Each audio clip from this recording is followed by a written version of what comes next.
you. Thank you. You got my. I'm still taking, look, y'all old enough now.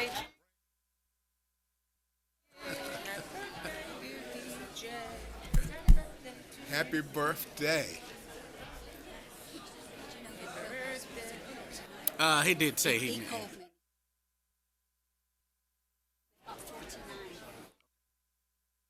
All right, let's do it, y'all. Who's doing the invocation? You want to do it?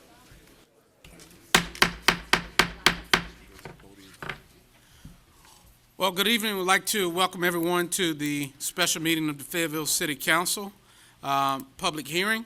At this time, item 2.0 is the invocation. We ask that all would please stand for prayer. We'll ask that our own Bishop Wright, if he would, lead us in the invocation, which will be followed by the Pledge of Allegiance.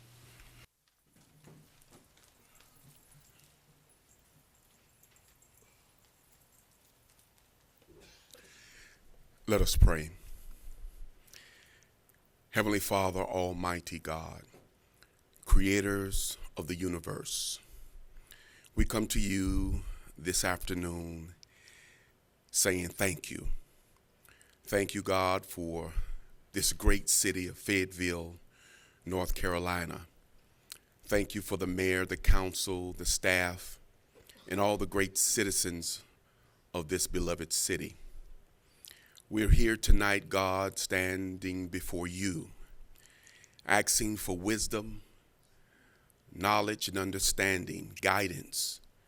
God, that you will help us through these times as Fayetteville grow and prosper, and that we all would grow and prosper together.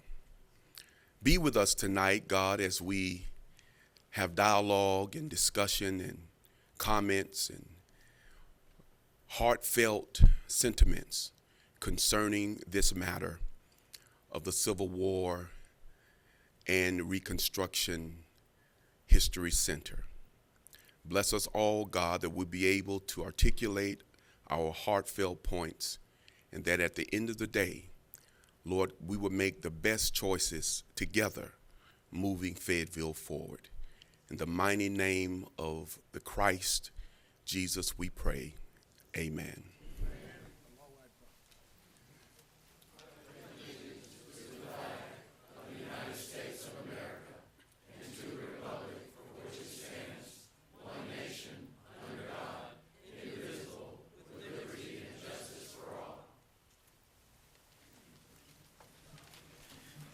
Thank you, Bishop Wright. Thank you all for joining us this evening for this public hearing, a very important topic, the dialogue of our discussion. In just a few moments, I will read some rules of conduct, housekeeping rules, and I'll ask that everyone would please abide by and show courtesy and respect to all who are participating. Before I do that, I would like to acknowledge our new council member-elects. Beginning on the front row, we have newly council member-elect Chris Davis, also councilwoman-elect Yvonne Kinston, councilwoman-elect Shaquilla Ingram, and councilwoman-elect Ms. Courtney Banks McLaughlin. Can we give them a round of applause?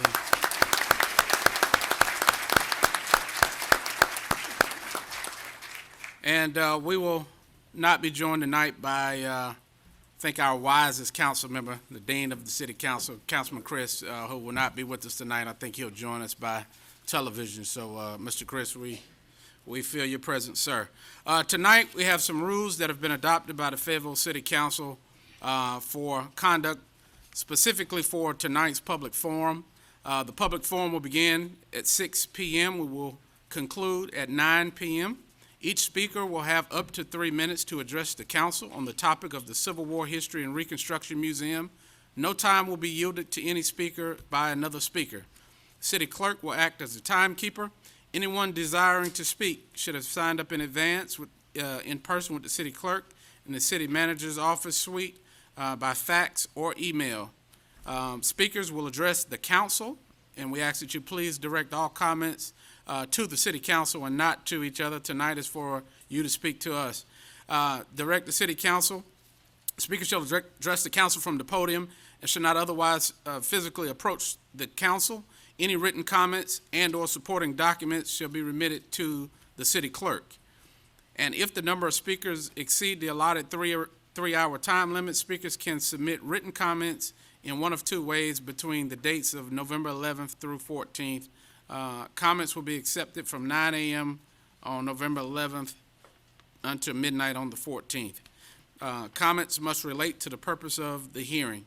And so with that being said, we'll move to item 4.01, the history of a proposed North Carolina Civil War Reconstruction Center. We have a staff member, I think Deputy City Manager Bauer, to come and just to update you on, give you a timeline on where we are with what city action has been taken to this point. Immediately following Mr. Bauer's presentation, we'll have a presentation by Mr. Mac Healy or other representatives from the North Carolina Civil War and Reconstruction History Center, and then we'll open up the floor to you. At this time, Mr. Bauer. Thank you, sir. And I have one slide just talking about the actions the council has taken. You have in front of you a packet which contains a little table that actually goes through in more detail all the actions council has taken. But in summary, back in 1971, actually what used to be called the State Highway Commission, NCODOT, provided to the council and to the community a couple of parcels, and they restricted those parcels to be used in connection with the restoration of an old arsenal and related historical uses by the city. So they were conveyed to the city, but they were restricted at that time. Back in October 15, the city provided $100,000 of soft costs to the NC Civil War History Center Foundation. At this point, this is the only funding that the city has provided in cash to the foundation for this project. On December 16th, the council actually approved a resolution supporting the project and authorizing up to $7.5 million of funding contingent upon a number of other actors, the county, the state, and the foundation raising specific amounts of money to support the project moving forward. That funding, the council never actually authorized funding for that, but they did make that commitment at that time. On June 25th, 2018, the city council actually voted to convey the parcels that had previously been conveyed to the city to the foundation, and we also at that time made it clear that that conveyance had value. So in a letter to the foundation, we identified that that 7.5 commitment had been reduced by the value of that property to $6.6 million at that time. We also did include in that conveyance a restriction on the deeds to make sure that those properties were used consistent with the earlier deed restriction provided by NCDOT, and that they be used within a specific time for the purpose stated or revert back to the city. So that reversionary interest was included in that deed. And then on August 12th of this year, those parcels were rezoned consistent with the proposed use. And that's basically the broad oversteps of the council's actions in the past on this topic. Thank you, sir.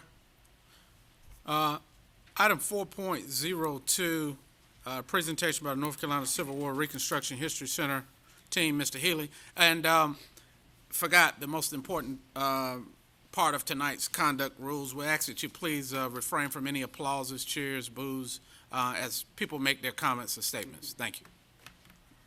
Thank you very much, sir. Greetings, Mr. Mayor and City Council members and City Council members-to-be, city employees, and especially the citizens of Fayetteville.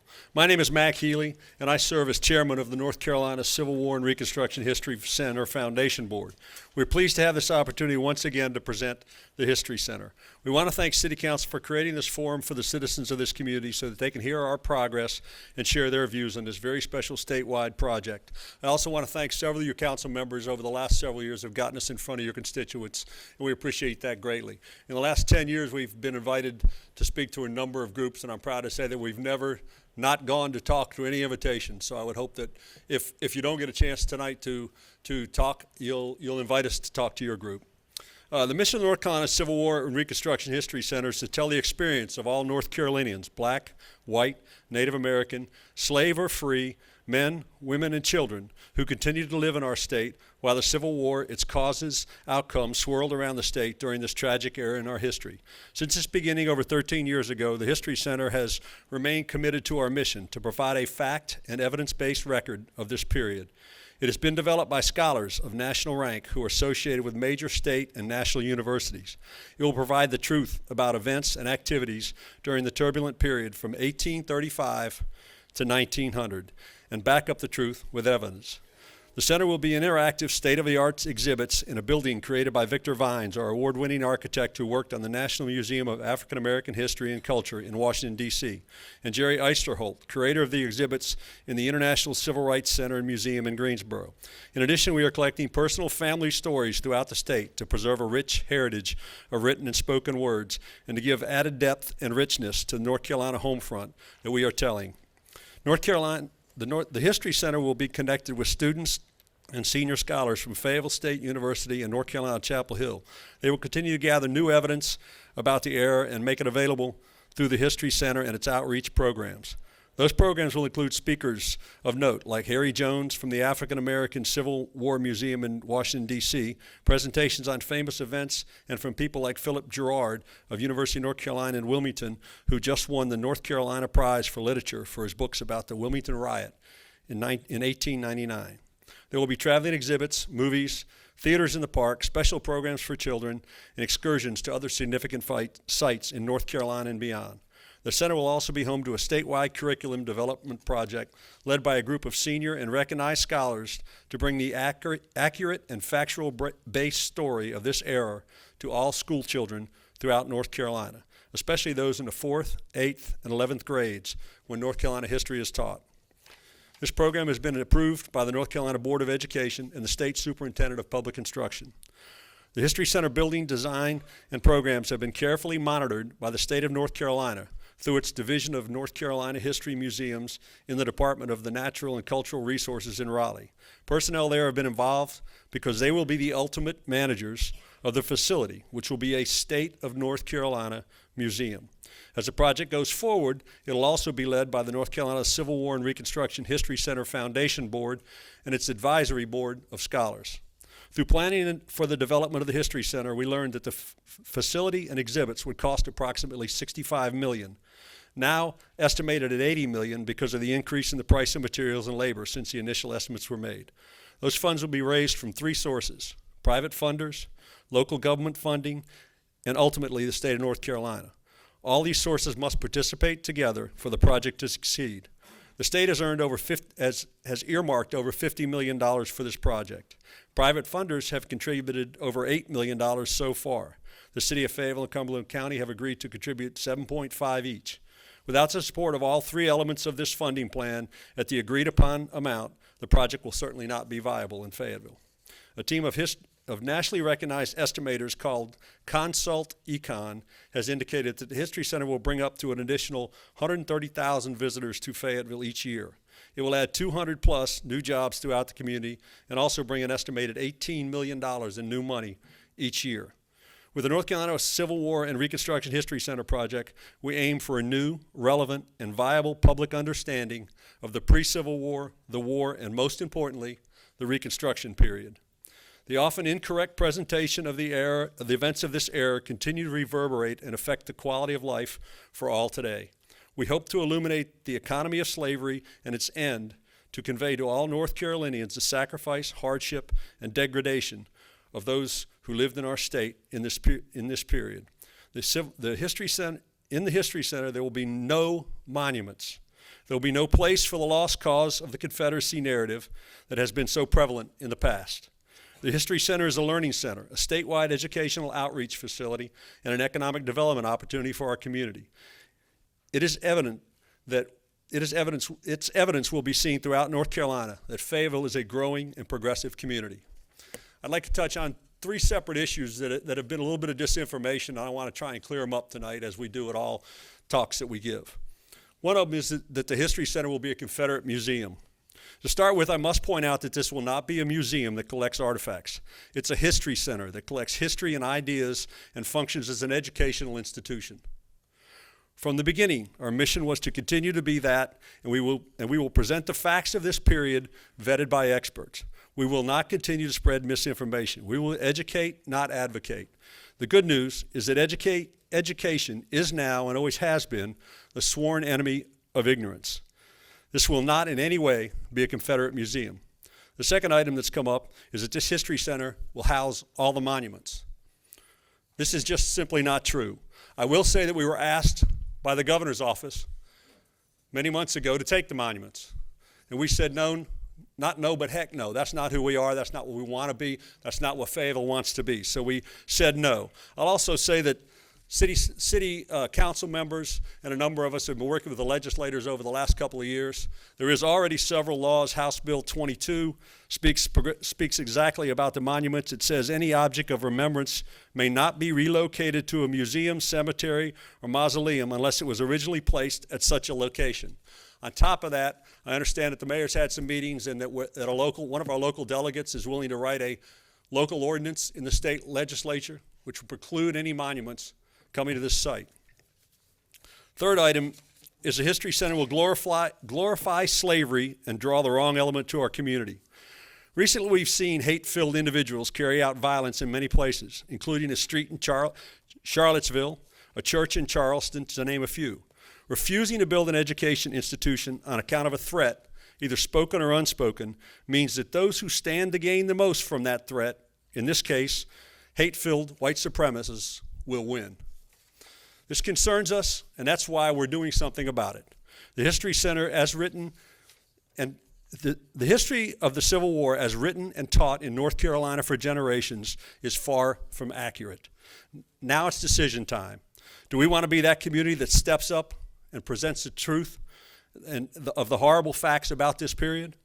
Fayetteville is a very unique community, and these are very unique times. I'm proud to be involved with this, and I can think of nobody better for all of us to join with than this history-making new city council. And we have to ask ourselves, does Fayette want to be the community that says enough is enough? I'd like to call Dr. Anderson for the remainder of my time.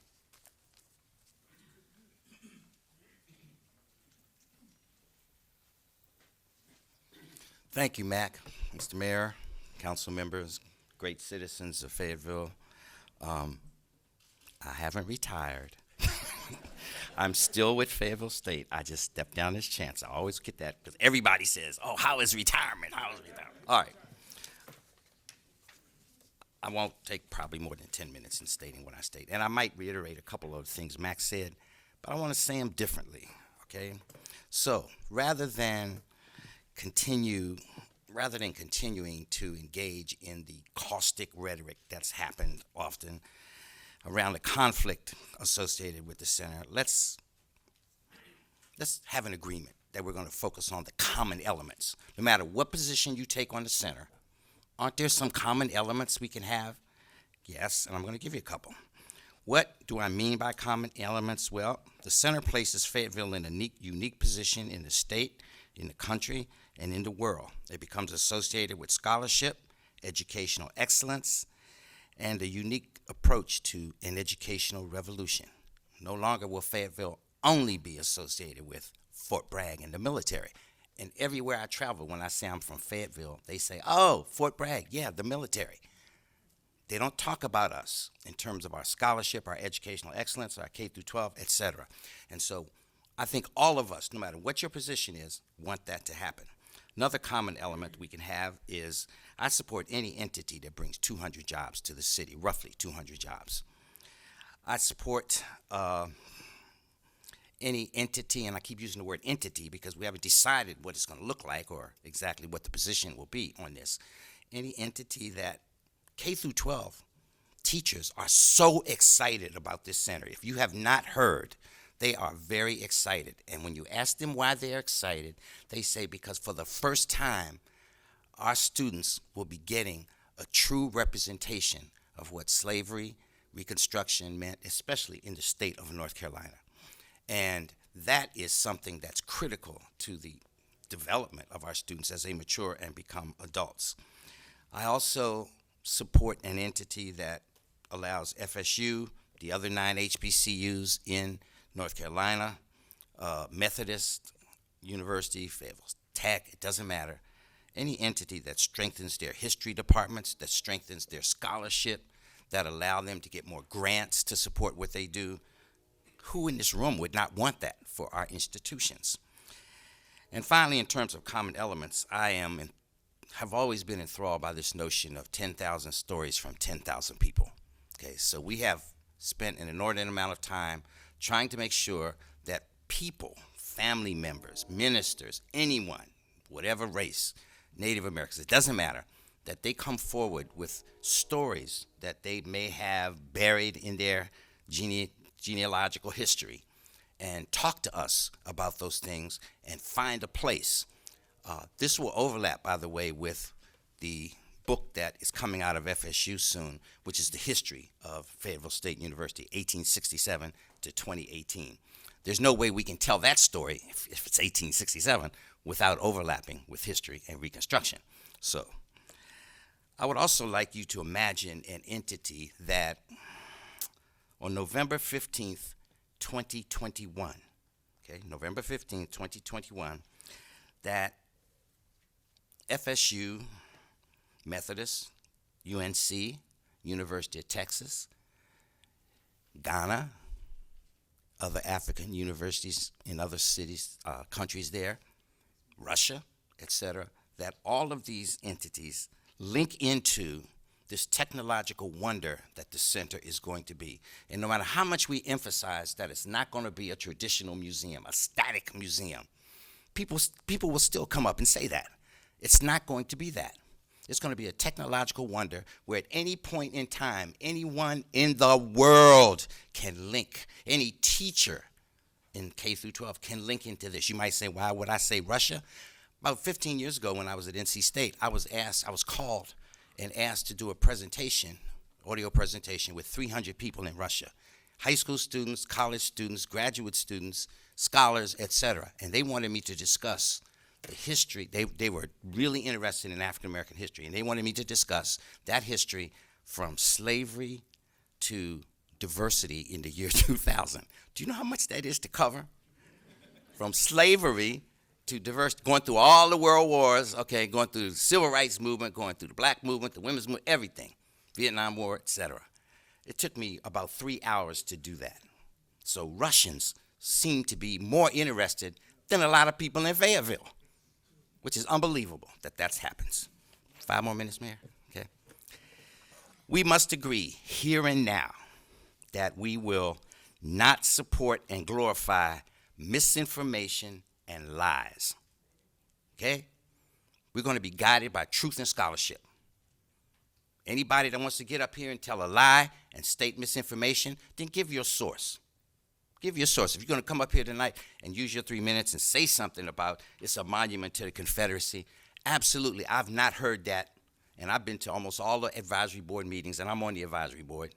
Nobody on the advisory board has ever said that. I haven't heard any person say it. So, anybody that wants to come up and say that, give the rest of us your source. Tell us where you got that from, or who you got that from, more importantly, because there are people that spread these. Another one is that if we build it, again, as Max said, these crazies are going to come, these white nationalists come. Here's my question. Of all the other Civil War centers that were built, and the most recent one is in Richmond, none of them came. Now, why would they come to the one in Fayetteville when they haven't come to the other ones in other cities when they were built? Okay? Most likely they won't. And even if some do, even if some try to make an issue of this center, go back and look at our history. Our history has always been one where our leaders and our people, when something needed to be done, we did it, and we didn't care what anybody had to say. If it was right and it was needed to be done in the civil rights movement or any movement, then people came forward, white, black, and other races came forward and supported that effort. You don't back down because of some amorphous fear that somebody is going to come forward and say, I don't like this. I think it's not representing what it should. It's not glorifying the Confederacy, et cetera, et cetera. Since when do we back down from some crazy like that? Okay? Finally, I want people on both sides of the fence. I want to say that because this has been a caustic discussion, there also have been statements made about individuals that have been unfair.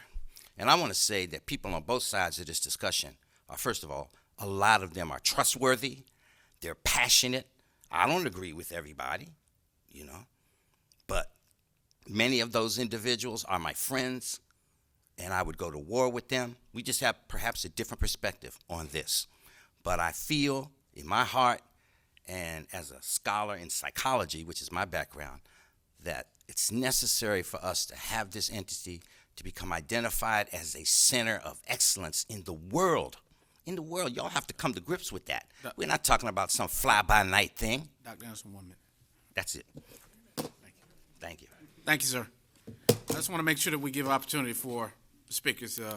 We have several signed up, and starting now, we will open the public forum. And Madam Clerk, I ask you to call your first speaker. Yes, Mayor. We have 49 speakers signed up. Our first speaker is Mr. Mario Benavente.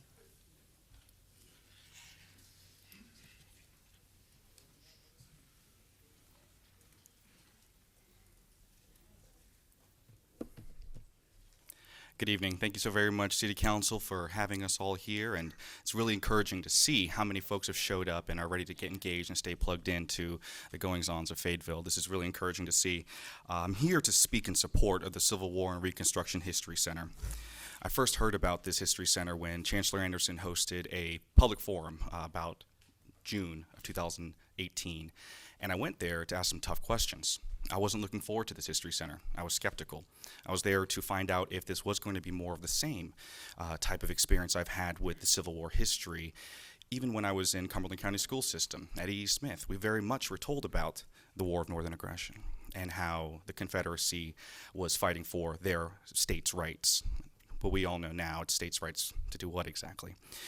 I went there specifically to find out if this was going to be more of that type of history.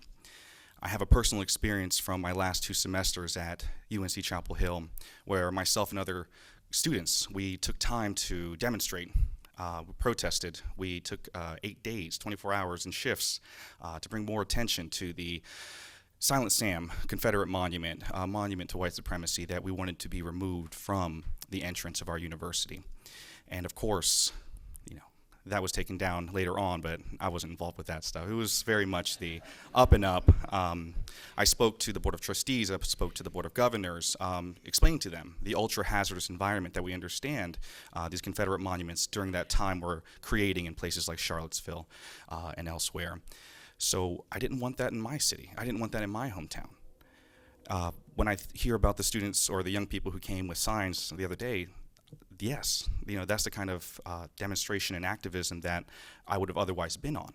But when I asked those questions, I got the answers that changed my mind about this History Center. When I asked very specifically about the lost cause narrative, the directors there and the representatives from the History Center were very blatant about it. People who subscribe to that narrative will not be satisfied with what is here at this History Center. And that told me what I needed to know. Since then, I understand that other students, like myself, have benefited from opportunities to do scholarly research. I've myself been able to do some research, and that bolstered my ability to have my resume looking a little tighter and a little more impressive. And that's how now I'm able to attend, the North Carolina Central University School of Law. And it had to do with the kind of research and scholarly opportunities that I received. And I want that for other students and other young people in our universities. They're getting this opportunity. There would be even more of a seed planted in the heart of these young people to know that Fayetteville gave them an opportunity to be great when it comes to their educational opportunities. And there will then be a time for them to want to come back and invest more time in Fayetteville. So thank you so much. Mr. Joel Cook.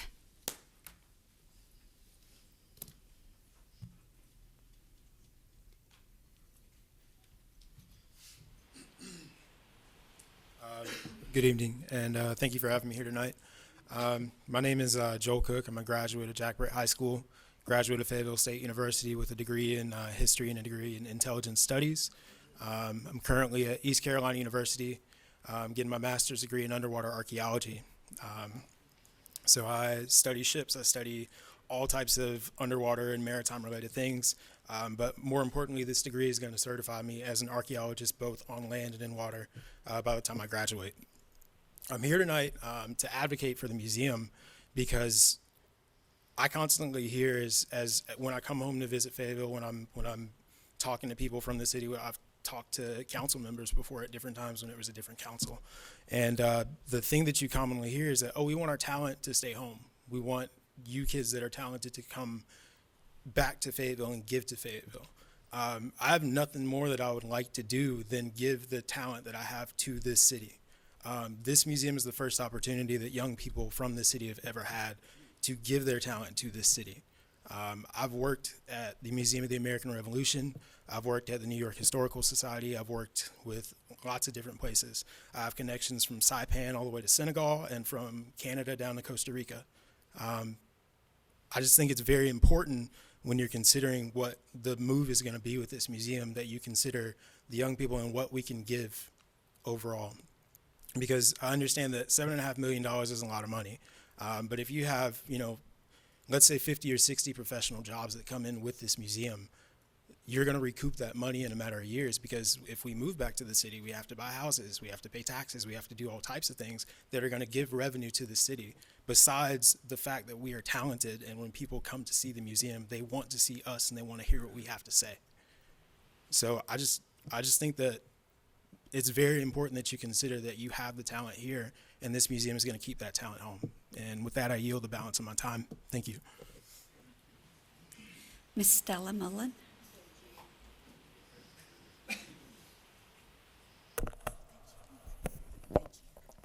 Thank you.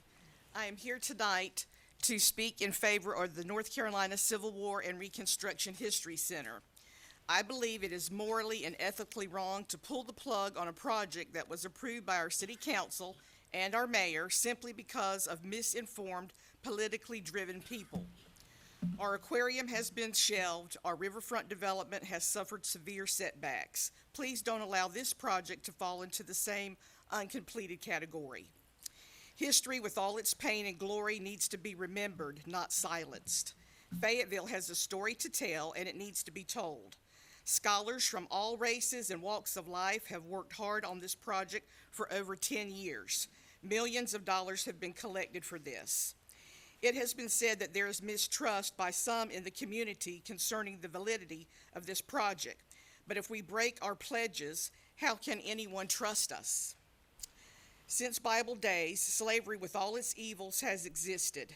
Every race has endured some form of slavery and injustice, from the Jewish people to the Native Americans to the indentured servants of the Irish to the African Americans who were sold into slavery. Slavery with all its injustice and brutality is part of history and should never be forgotten.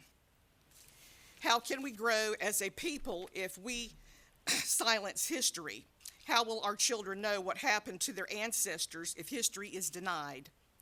Evil people lived hundreds of years ago, and evil people live today, but we cannot right the wrongs of the past by silencing the history of the past.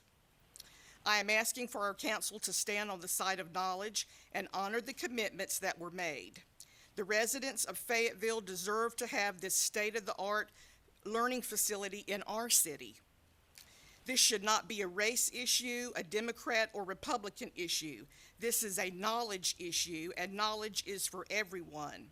We are so much more than the color of our skin and our political affiliations.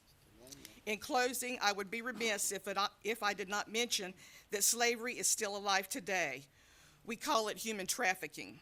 Every day and night, somewhere in our city, men, women, and children are being bought and sold for sex and unfair labor. We cannot go back and undo the many atrocities that have happened in the past, but we can work together to end this modern-day slavery. Please go down in history as standing on the side of knowledge, because knowledge is power, and knowledge is for everyone who seeks it. Thank you so much for listening to my opinion. Thank you. Thank you. Mr. Manager, can you see what's going on with the clock? Is it, the time clock, because it starts and stops, but, okay. You tracking it? Yeah, I hadn't Okay, noticed all that right. we had a problem with Okay. it. Next Okay. person. Our next speaker is Mr. Mark Barnes.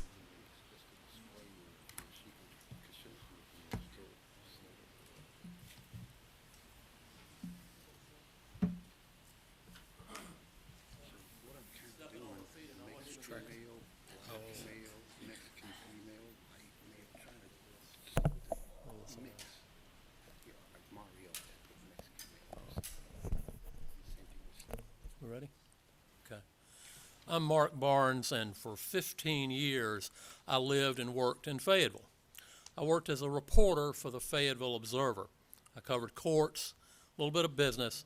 I don't claim to have seen everything, but I can tell you that working alongside the late Pat Reese and covering the police department and the courthouse, I did see most of it. I'm from Durham, but I like to say Fayetteville's where I grew up. Got married here, bought my first house here. We had our son here. Susie and I still have friends here. I support this center. It will be in a place that has meaning not only for Fayetteville, but for the entire state. It takes advantage of a current interest in the Civil War. Witness Henry Louis Gates' special on PBS on Reconstruction. New museums recently opened in our neighbor states of Virginia and South Carolina, and the current popularity of the Harriet Tubman movie. But mostly I'm interested in it because it will help all of us. Why have it? It happened so long ago. No one is alive today who was a slave or who owned a slave. That's right. No one alive today was alive 150 years ago. But what is alive today is the fact that we're still separate, the same way we were back then. Back then, North Carolina was half Union, half Confederate.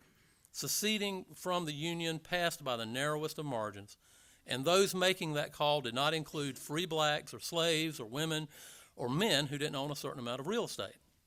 The problem is that today we still believe what they said back then. What they said back then was part of a propaganda campaign that was demonstrably untrue.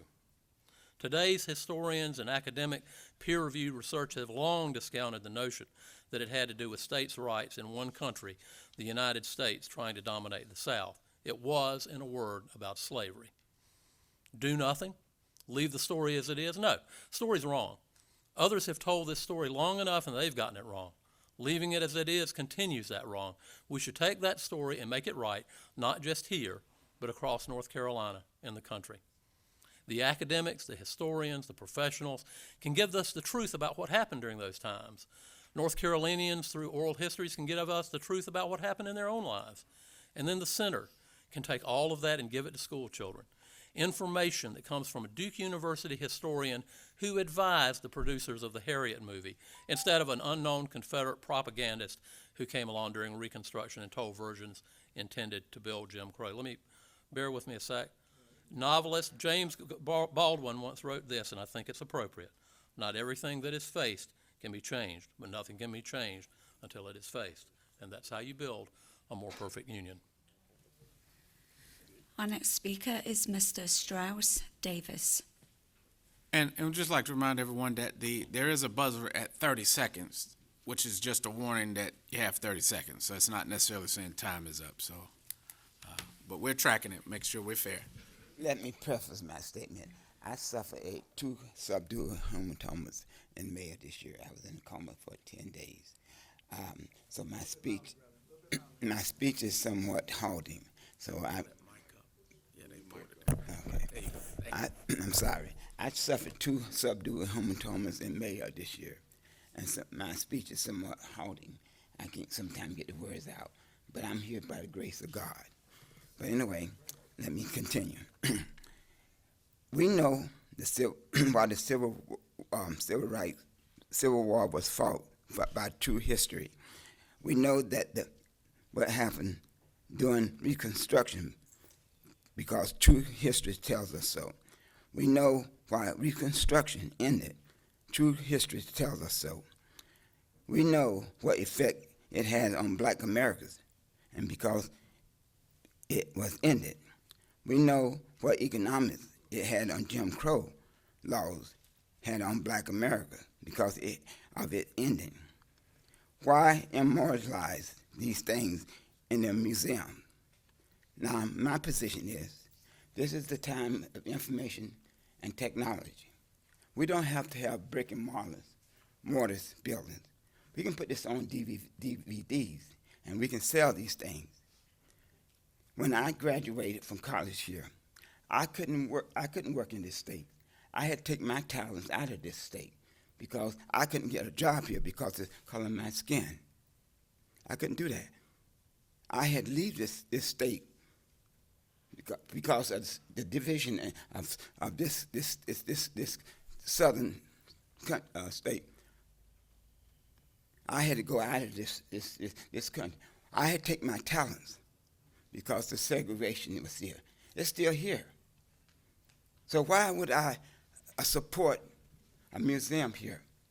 And any true American should not support anything like this. If you want something like that here, why not put it in a DVD? It'll be less costly. Take the money and invest it in something that will help poor people, people, so they can they can educate themselves or be a better citizens. You say they put all these jobs. These are estimates. These people may not care. But if you take an educated person, they can have a better future. What would that do for their children when they have children? They'll educate them better. And the legacy will go on and on.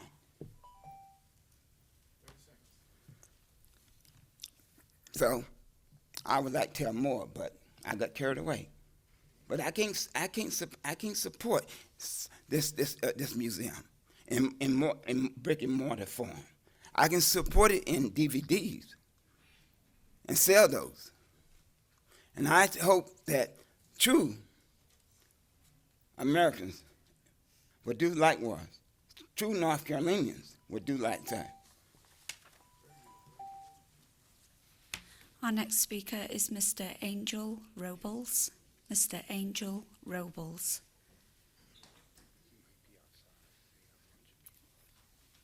Do we have someone checking the overflow area too? Yeah, they should be Okay. able to hear it on the TV. Okay. Mr. Robles? Robles. Thank you. How you doing, folks? My name's Angel Robles. I'm a high school history teacher in Hoke High. I was invited to go to a symposium in July for the Civil War Reconstruction, and I was amazed at what I was hearing. When you deal with the Civil War, you're dealing with tragedy and triumph. You're dealing with a nation that tore itself apart. Over 700,000 dead. From a Southern perspective, they wanted to protect slavery and push the concept of white supremacy. From the Northern perspective, they just wanted to keep the Union together. And Lincoln is forced into glory by 1863 to understand he has to move forward with a thing called the Emancipation Proclamation, which didn't free any slaves. But the idea of freedom is what resonated with so many people. After the victory, you had Reconstruction to deal with, a hard time with America, because racism wasn't just in the South. It was all over the nation, and the nation had to decide how it was going to deal with its African American brothers and sisters. So you have three powerful amendments that come up. 13th Amendment, you have the 14th Amendment dealing with citizenship, you have the 15th Amendment dealing with voting. And these were powerful amendments, but they were unable to hold back the tide of racism, which eventually won out. In a city called Wilmington, North Carolina, where you had a majority black population who was more literate than their white counterparts, working in all echelons of government, very productive city, a race riot would occur because people did not want to be ruled, they say, by black folk. They were being successful, but that day, racism won out. Hatred won out. But now we're here today, a better day, a brighter day, and we get to re-examine these aspects of our history from a North Carolinian perspective. We don't have to keep the skeletons in the closet anymore. We're Americans. We take the skeleton out, we look at the skeleton, we can go ahead and bury the skeleton. I share with my students the truth. They love learning. I went to a movie today with my students. We saw Midway. They enjoyed the movie. But one of the students said, "Where's the black folk in the movie?" That's what they said. And I like that they can think on that scale, because we as Americans have so much to share. They have so much to see. And I believe an investment in this history center in terms of the research that it will provide, in terms of the difference that it will make in so many people's lives, will create so much people thinking on a higher level with their critical thinking skills that they will show the world how educated they are. They will show the world how enlightened they are. And as a result, they will show the world how empowered they are. I'm for it. Have a good day. Mr. Andrew Bryant, Jr. Honorable Minister, let's taper down the hand gestures so that everybody can appreciate the discussion, okay? Thank you. Yes, good afternoon. I appreciate you having this discussion, and it's so well to see so many people interested in it. My name is Andrew Bryant, Jr. I live at 1020 George Street. I'm a lifelong resident of Fayetteville, North Carolina. I went to North Street when Teresa Barron was the principal there. I went to Washington Drive. I graduated in 1960. I went to Terry Sanford in 1966 when we had the first mass integration of freedom of choice. I graduated from Terry Sanford in 1969. I went to A&T and graduated in 1973. But here's what's happening. See, no one's told my story. And here's the story of my family. I just want to read this for a few minutes to let you know what's going to be told about us as a people. And I just want to read this about my family. The McMillan family had its beginning in Robeson County, North Carolina. George McMillan was born in the year 1833 to Mahalia McMillan. He grew up with her other brothers Mark, Luke, and David Harrell, and sisters Callie and Sue Harrell. As a young man, George was a slave owned by the McMillan family of Cumberland County, where he came to live. Delilah Purcell was born in the year 1841. She lived in Cumberland County, where she was a domestic servant. She grew up with her brother James Purcell and her sister Silas McGahead. During this time, a son, Evander, was born to Delilah. Delilah and George met and were married. George was a farmer and tilled the soil on 35 or more acres of land he bought for $10 and a mule from his slave owner. The land is located in Gray Street Township on the left side of the road. The land was sold in the year 1985. It is recorded in the Register of Deeds in the Cumberland County Courthouse as the oldest land in the county owned by the same name over 100 years. The couple's other children were Sally, Georgiana, Esther, Lula, Grant, Amanda, Rassus, John, Julia, and Scott. All children of George and Delilah are deceased. Esther was the first freeborn child. My great-great-grandmother was Sally. She was a slave. George was a very industrious and businessman-like man. In addition to farming, he had a variety of fruit trees and grapevines to care for. He had many hogs to raise, which he slaughtered for food and sold in the smokehouse. His method of smoking bacon with oak wood and corn cob was very good to the taste. In addition to buying his farm, he bought other land so that his children had a place of their own. Once he was the highest builder of land sold at the market house in Fayetteville. But Delilah was a good person and quiet in nature. She cared for the home, often humming a hymn as she went about her work. Many times she could be seen sitting on the bench the family kept on the porch.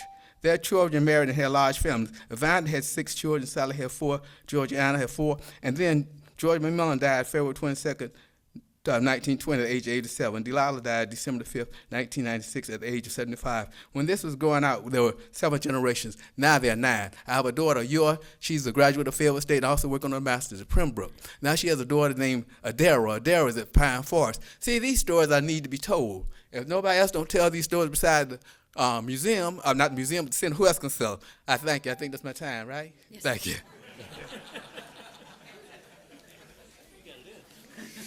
Our next speaker is Mr. Ron Bryant. Mr. Ron Bryant. Not here. Miss Sherry Todd Malter.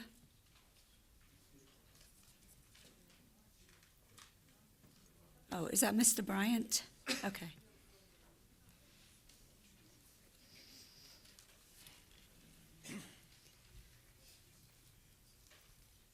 Hello, Mr. sir. Mayor, City Council, thank you for allowing me to be here tonight and to speak briefly about the Civil War Reconstruction, the Civil War and Reconstruction Center. I won't take a whole lot of time. I've heard lots of good information tonight. It's very fascinating. I'm retired military.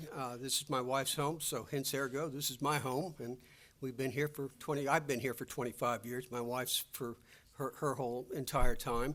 Retired military. When I retired from the military, I got certified and went to work with the Cumberland County school system, teaching North Carolina history and U.S. history and English language arts at Reed Ross.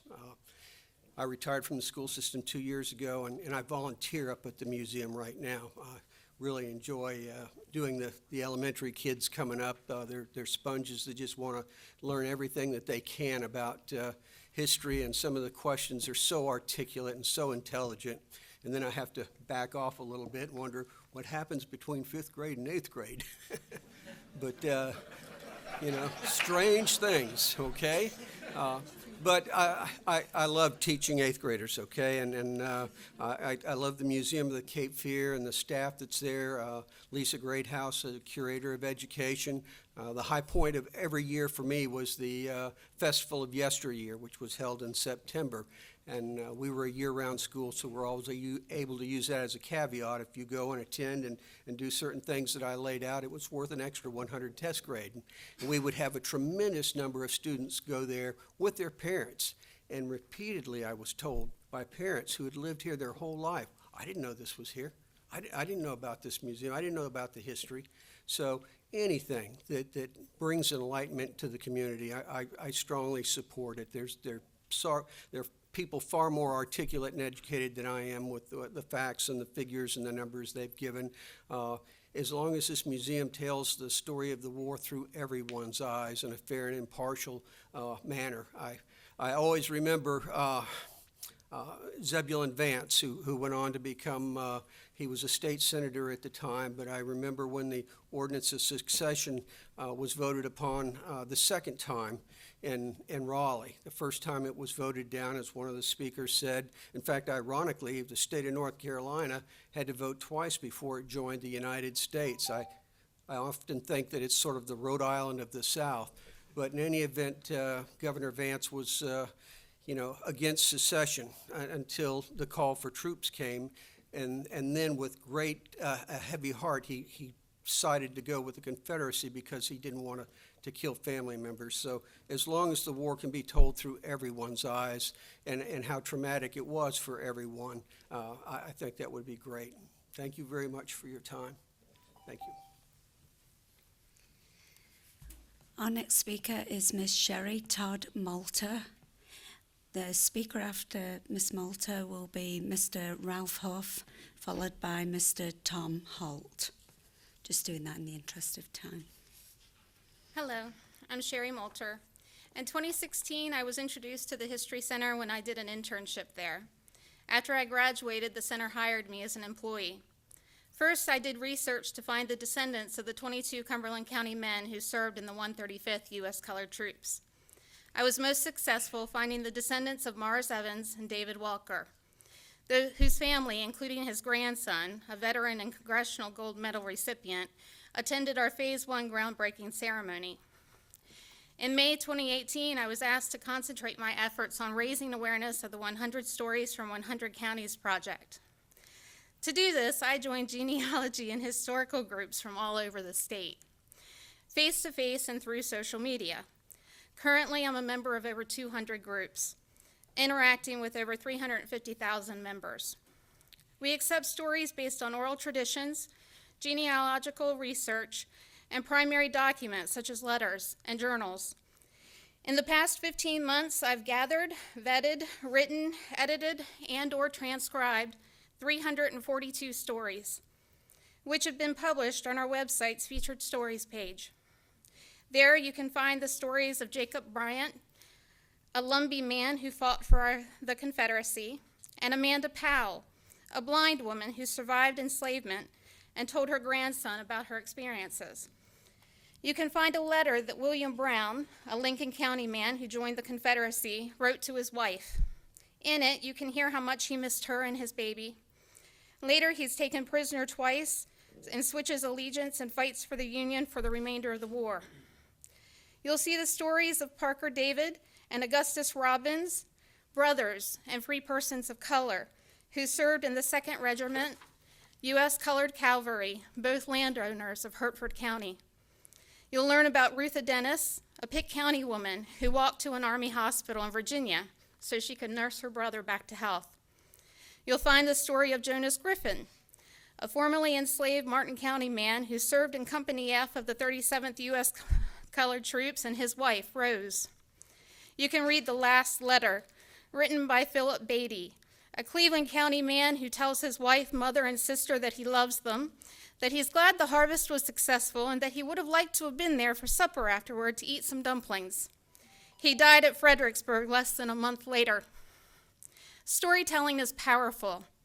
We connect to one another through story, moving beyond the social constructs of gender, race, and religions. And we learn about history while experiencing empathy and gaining a better understanding of the complexity of human nature. This center will be unique, effective, and inclusive, teaching the next generation by engaging them with stories about all North Carolinians and providing an accurate narrative about the war and Reconstruction. Thank you. Mr. Ralph Huff.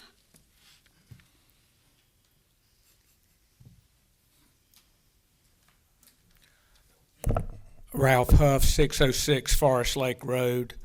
I'm a lifelong resident of this area. I'm an owner in H&H Homes and Colwell Banker.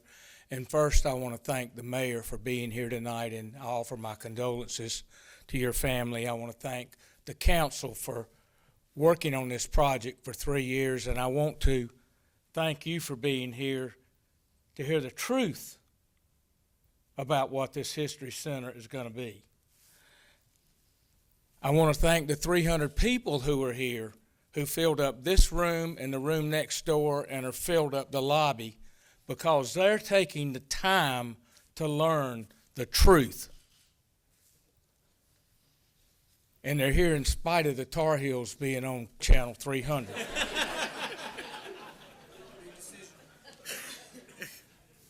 I have a vision for this county. And the vision for this county is you cross the state line coming from Virginia, or you cross the state line coming from South Carolina, and every 2 miles you see a billboard. And the billboard says, Fayetteville, Fayetteville Symphony, Fayetteville, Fayetteville Arts, Fayetteville, Fayetteville Theater, baseball, Airborne Special Operations Museum, Transportation Museum, NC Veterans Park, the Children's Museum, and yes, our History Center. Visit for 3 days and stay a lifetime. That's a pretty good slogan. This is supposed to be a healing place. It's not supposed to be a divisive place. It's a transformational opportunity for our community that we cannot pass up.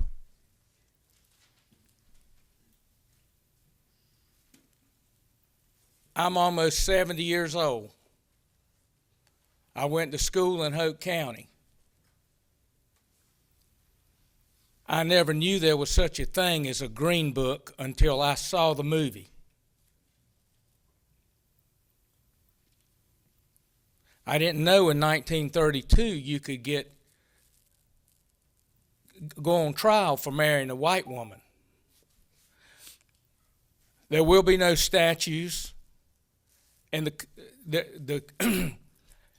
there haven't been race riots in Richmond or the Lynching Museum in Alabama. And one of my favorite city councilmen of all times, Bill Crisp, and I quote, "If they come here, we'll lock their ass up." I wish you'd call for a vote tonight based on the people that are here to learn the truth, because it would be overwhelmingly in favor of this center. Thank you. Our next speaker is Mr. Tom Holt, followed by Mr. Dorian Caldwell.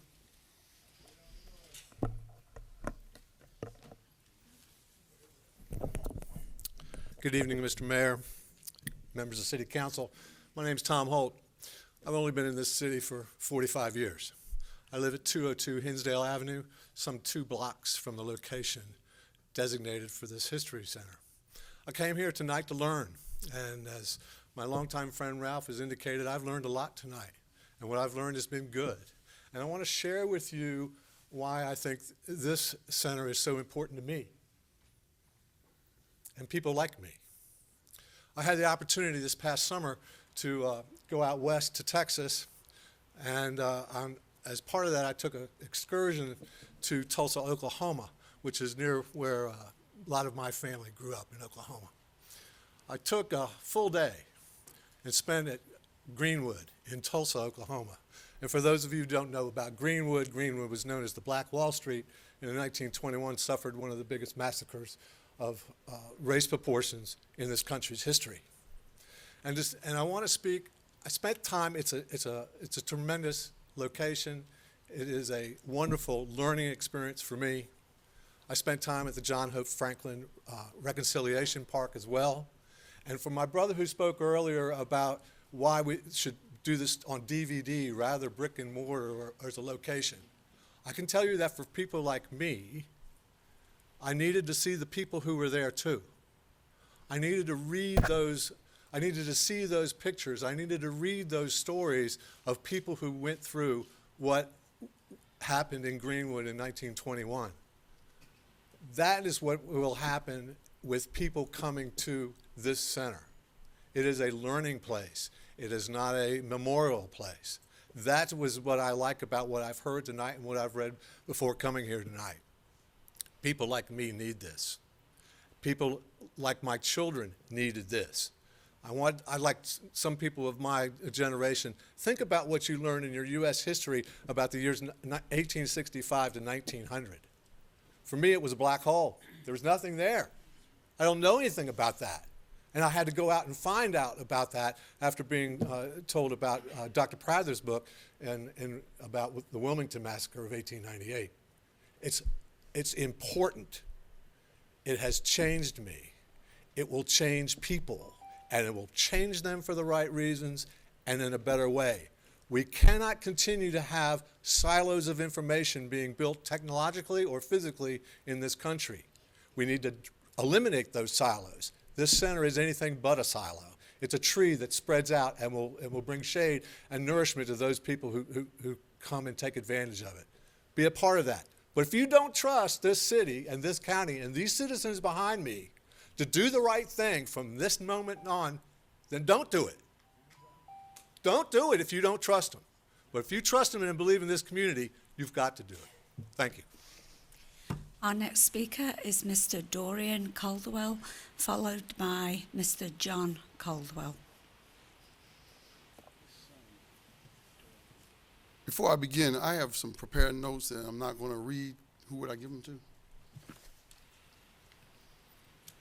Thank you, sir. Obviously, to some of y'all, I'm not Dorian, I'm John. I'm his dad. He had an emergency, so he's not here. I want to let you know I'm on the board of directors for the History Center. I'm on the board of directors for the museum. That's the Museum of the Cape Fear.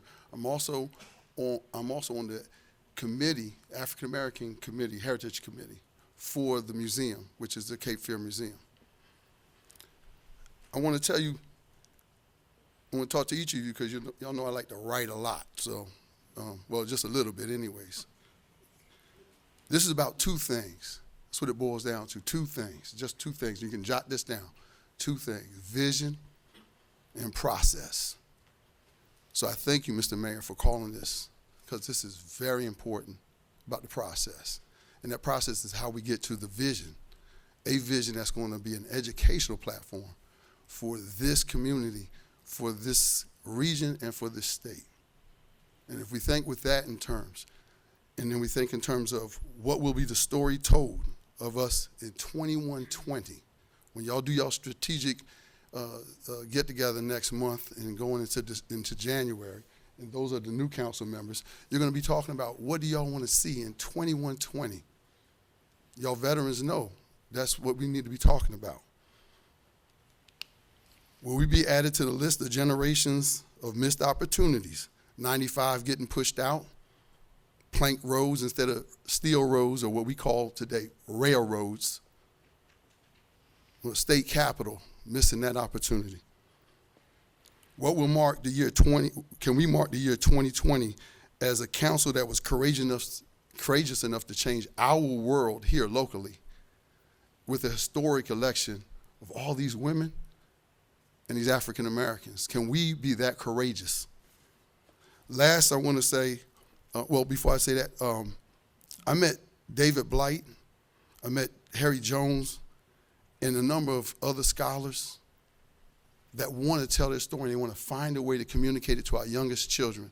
That's the connection. That's what this plans to be, a bridge. The last thing is this. I want y'all to think about it. How do you define vision for the city that y'all lead? Y'all are our leaders. Is that my time? I know I talk for long too much. So. Okay.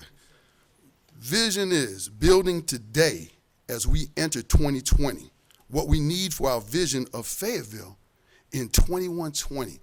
I learned that in the military when we were doing planning. We plan what do we need today so we can have what we envision by 2020. Can we be part of an information corridor along 95, a destination point for learning, exploring, understanding each other, ourselves, and our nation? Thank you for all you do, and my humblest condolences for your loss. Thank you. Our next speaker is Miss Lynn Legatsky, followed by Miss Ethelyn Holder Baker. Miss Lynn Legatsky.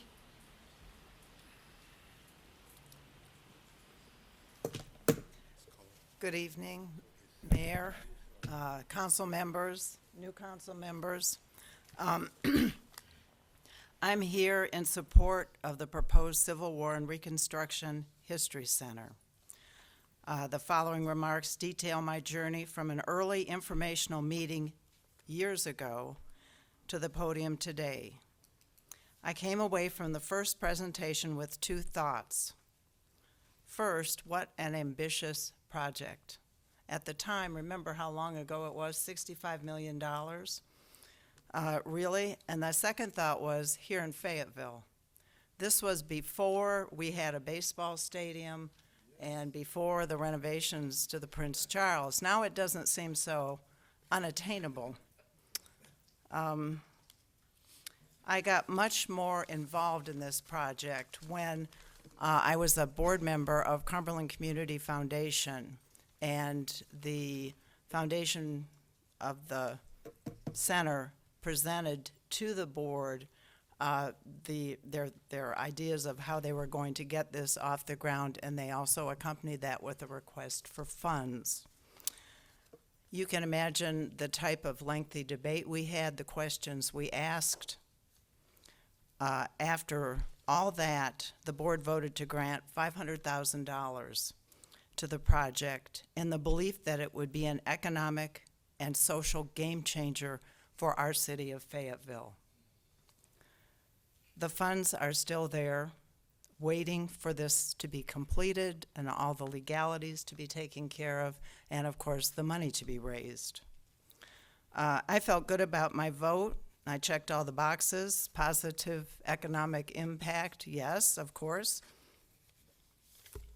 Positive educational impact, yes, wonderful.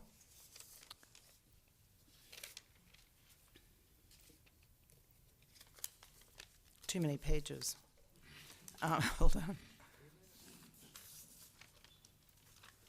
Positive social and cultural impact, yes, another check. So then years went by. My story will resume at the dedication. I imagine a lot of you went there that day. It was a glorious, beautiful day.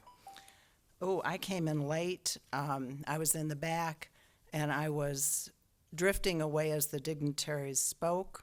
And then our Mayor Colvin spoke. He spoke with passion of his family's pain and his legacy of their slavery. It was very powerful, and I finally realized what an impact this center will have for everyone. Thank you. Miss Ethelyn Holder Baker, followed by Mr. Rick Booth. Good evening, council members, mayor. My name is Ethelyn Holden, Holden Baker. I'm here to express my views regarding the Civil War and Reconstruction History Center. I attended the information session in 2012 when Harry Jones appeared at the Cape Fear Regional Center of the Cape Fear Regional Theater when the idea was first discussed after a group of people had gone to Washington, D.C. and met Harry Jones, who is now deceased, as many of us know.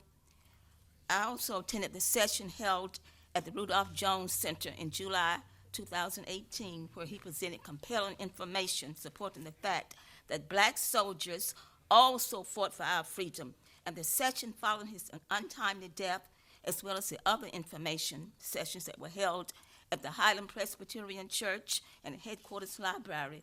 I've attended all those public information sessions, so I'm very much aware of what the museum or the historical center represent. But I want to be reassured that black women's stories will be included. Black women served actively in the Union. For an example, Lucy Barrington, a 45-year-old American from Craven County, North Carolina, enlisted as a first-class private in the United States Navy. Anna Julia Cooper was born in Raleigh, North Carolina, who lived to 106 years old. She wrote a book called A Voice from the South, depicting the role of black women in the suffrage movement. Now I'd like to interject something quickly here. I am a retired teacher. I taught social studies and language arts during the time I was teaching. I researched black history. It was Negro History Week during the time when I started teaching. It evolved into Black History Month, as you already know. A particular county that a gentleman said he works in now, I taught black history to both black and white students. During that particular time, we were required to present assembly programs. I would always present my program during Black History Week or Black History Month. I was called into the office because I taught my children the truth about black history, because we know black history is American history. And I was called into the office with my principal, who was white, did not agree with me because I told my children that Crispus Attucks was the first person to die for our country. So I was questioned, but I would like to end my comments by saying this. In light of the upcoming 100th anniversary of all women throughout the country gaining the right to vote, although you said there will be no statues, I would like to see a statue of a woman in the museum that will represent all women. Thank you. Mr. Rick Booth, followed by Mr. Jerry Reinl.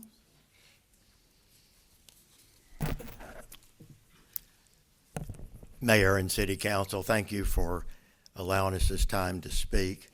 My name is Rick Booth. Several years ago, Mary Lynn Bryan came to the Fayetteville Kiwanis Club and presented the story of what their vision was for this museum. I had been reading some history, some of the history that wasn't taught. I was aware of many of these things, and immediately I was hooked. I made a pledge that day, which is very unlike me, and I told Mary Lynn, I said, look, I want to make a pledge today before I change my mind, because I'm really in favor of this.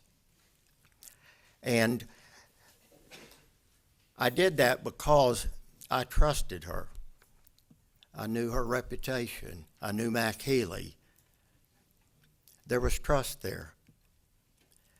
But, you know, I think one of the issues and the reason we're here tonight is because there's distrust in our community for this. There are people that can hardly believe that this is going to come out like it's promised. Perhaps these folks have had histories that have included prejudicial treatment and rejection. Perhaps they've listened all their life to stories from their parents and grandparents about worse stories that they've been through. So they have a hard time trusting. But isn't this the point? Isn't this what we're trying to do? Don't we want to tell the history that has caused this distrust? We didn't originate this history. It came way before us. It's a sad legacy from those that went before us. But we're the inheritors of it. And it's caused many people to have doubts. and I can understand that. But this history needs to be told. It wasn't put in our textbooks. It wasn't taught in our schools. Perhaps the stories were just too ugly, too mean. There was too much guilt. There was too much shame. For whatever reasons, we didn't learn these things. It wasn't taught. But it's time. It would be a shame for us not to tell these stories. I've heard that faith is going to the edge of everything that you know and taking one more step. I believe that this can be a healing thing for our community, and I pray that you with me will have the faith to take that one more step. Thank you. Mr. Jerry Reinhold, followed by Mr. Demetrius Haddock. Thank you, sir.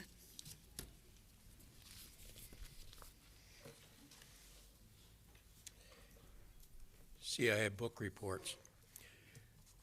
Mr. Mayor, distinguished members of the Fayetteville City Council, good evening. My name is Jerry Reinhold, 516 Deer Path Drive, Fayetteville, North Carolina. I support the Fayetteville City Council following the January 2017 non-binding resolution and formally commit the $7.5 million contribution to the construction of the North Carolina Civil War and Reconstruction History Center. The stories of North Carolinians during Reconstruction must be resurrected from moldy dark spaces and put in sunlight for the entire world. Imagine the stories of African Americans who were former slaves, Union Army veterans, ministers, and attorneys that Reconstruction enabled their pioneering service in the North Carolina General Assembly from 1868 to 1872. A 1972 publication by Elizabeth Balinoff discusses and lists the following members of the General Assembly during that period. North Carolina senators were Mr. Henry Epps, Mr. Abraham H. Galloway, Mr. John A. Hyman, and Mr. George W. Price, who also served in the House of Representatives. North Carolina members of the House of Representatives were Mr. John R. Bryant, Mr. Willis Bunn, Mr. Wilson Carey, Mr. William Cawthorn, Mr. Henry C. Cherry, Mr. A.H. Crawford, Mr. E.R. Dudley, Mr. John S.W. Eagles, Mr. Stuart Ellison, Mr. Richard Faulkner, Mr. Richard Fletcher, Mr. James H. Harris, Mr. H.J.T. Hayes, Mr. Ivy Hutchings, Mr. R.M. Johnson, Mr. George Madsen, Mr. Cuffy Mayo, Mr. Willis Morgan, Mr. B.W. Morris, Mr. W.D. Newsom, Mr. John R. Page, Mr. W.H. Rivas, Mr. Parker D. Robbins, Mr. Charles Smith, Mr. Thomas A. Sykes, Mr. Richard Tucker, Mr. John H. Williamson, and Mr. G.W. Willis, and from Cumberland County, Mr. John S. Leary and Mr. Isham Sweat. Please make the commitment to support the project so all can remember these great Americans and many others who served in our local communities. Thank you. Mr. Demetrius Haddock, followed by Mr. Keith C. Pitchford. Good evening. I'd like to begin. My name is Demetrius Haddock. Condolences to you, Mr. Mayor, for your loss. I begin by saying I've been an educator for over 20 years.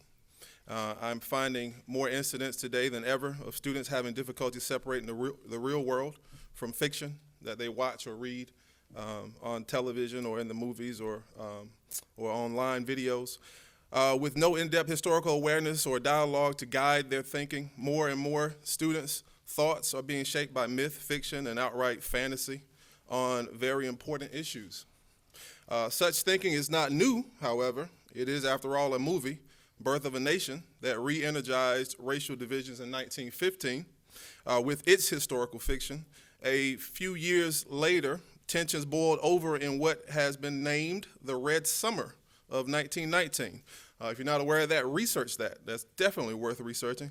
An accurate understanding of history is not a perfect protection against violent acts, however. But violent acts are much more likely when people are left to the whims of those who seek to gain power and influence by peddling ignorance through lies and distortions. There are many examples throughout our history of people being stirred to violence in this very way. Dylan Roof did not have an accurate understanding of history, and that left him vulnerable enough to murder 9 black Americans while in church, worshiping. The violence and abuses of the past leave wounds of distrust, and some of us offer that we should leave that alone. I must offer, however, that social wounds are not like personal wounds. Leaving them alone amounts to ignorance, and silence is not a cure. In fact, silence leaves us vulnerable to the manipulations of that ignorance and ultimately to new wounds. Silence is, after all, the feeding ground for the abusive and the ambitious. After taking time to examine this History Center project, it is clear to me that it will provide a critical look at the successes as well as the failings of our past. While successes are good to know, the real lessons for society lie with its failings. The lost cause mythology, yet another example of historical fiction that has passed for truth for decades, is such a failing, and the History Center project will provide corrections to that false narrative. The years before, during, and after the Civil War, which some call the Second American Revolution, resulted in the end of legal enslavement of 4 million black Americans. Our nation was then correcting a moral failing when it endured, that it had endured since the First American Revolution. There are, however, always those who are ambitious and greedy. They do not want to learn, and they do not want others to learn. Such people do not offer leadership, they offer only tyranny and oppression. This History Center will not give us equality, nor will it seek to make people's minds up for them. It will instead provide a space to understand both equality and inequality using trusted information, vetted stories, and scholarly research. That's it. That's one paragraph? No, sir. Okay, no, that's fine. Thank you, sir. Our next speaker is Mr. Keith Pitchford, followed by Mr. Milton Richardson. Mr. Pitchford. Right.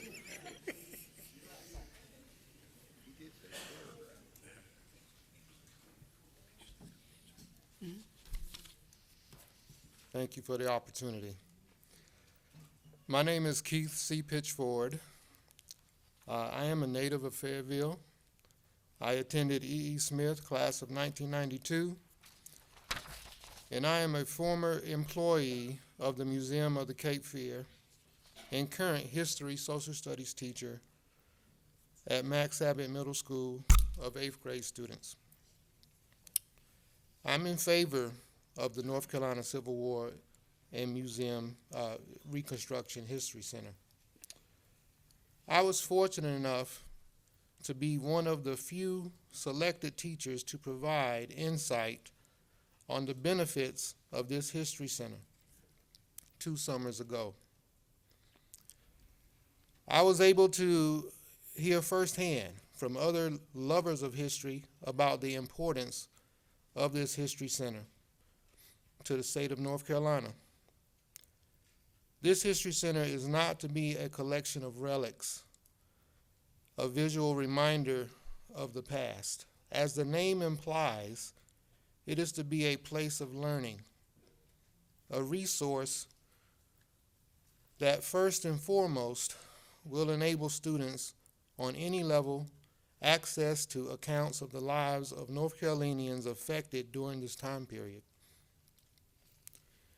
Even with the technology advancements my school provides my students, this History Center is designed to bring stories of those unheard of in a state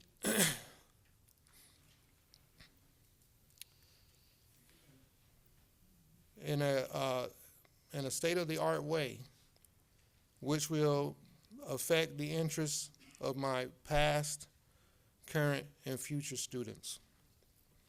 Young and old will learn from this History Center. In my 20-plus years of teaching history, I have found students are more interested in history that is tangible to them. Local history. People and events that they can relate to, identify with. That is what this History Center will be providing. I asked my daughter, Katie Pitchford, who is a junior at Wake Forest, why this History Center is needed. Her response, and I quote, "It is something to do in Fayetteville. It's educational as well.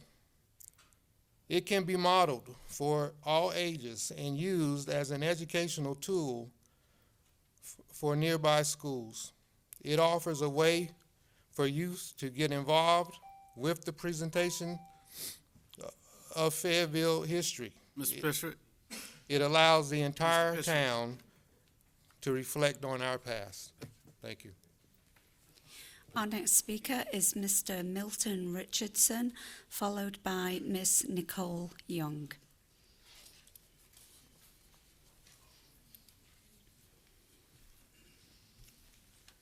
Good evening, and to the City Council and the Mayor. I'd like to give you my condolences, and from my mom's also, okay? I'd like to say that I am a native of enslaved people. I mean, a descendant of enslaved people. I'm out of Bladen County area.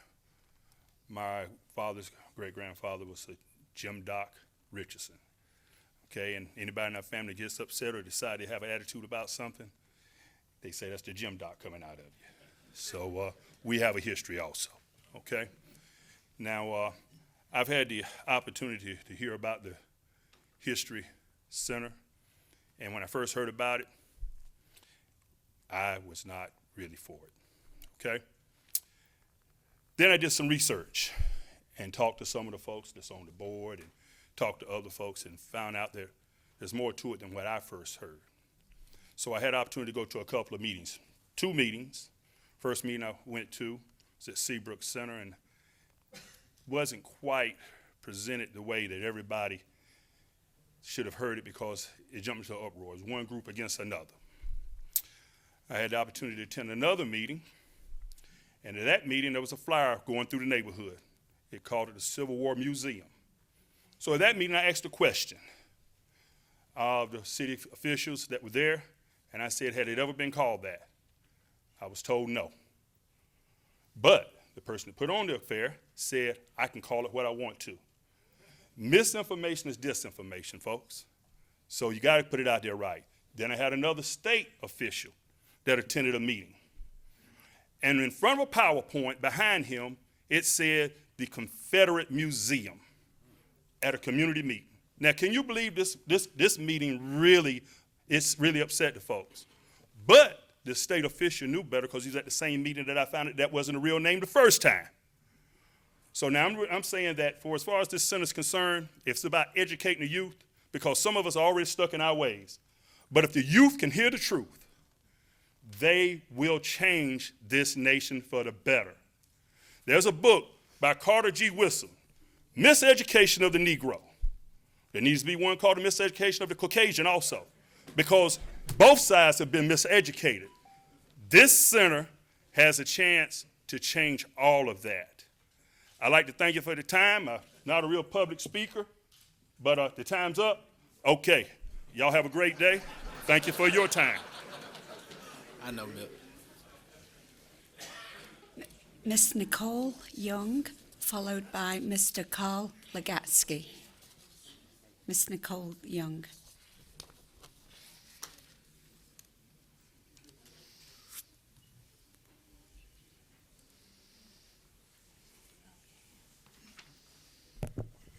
Okay.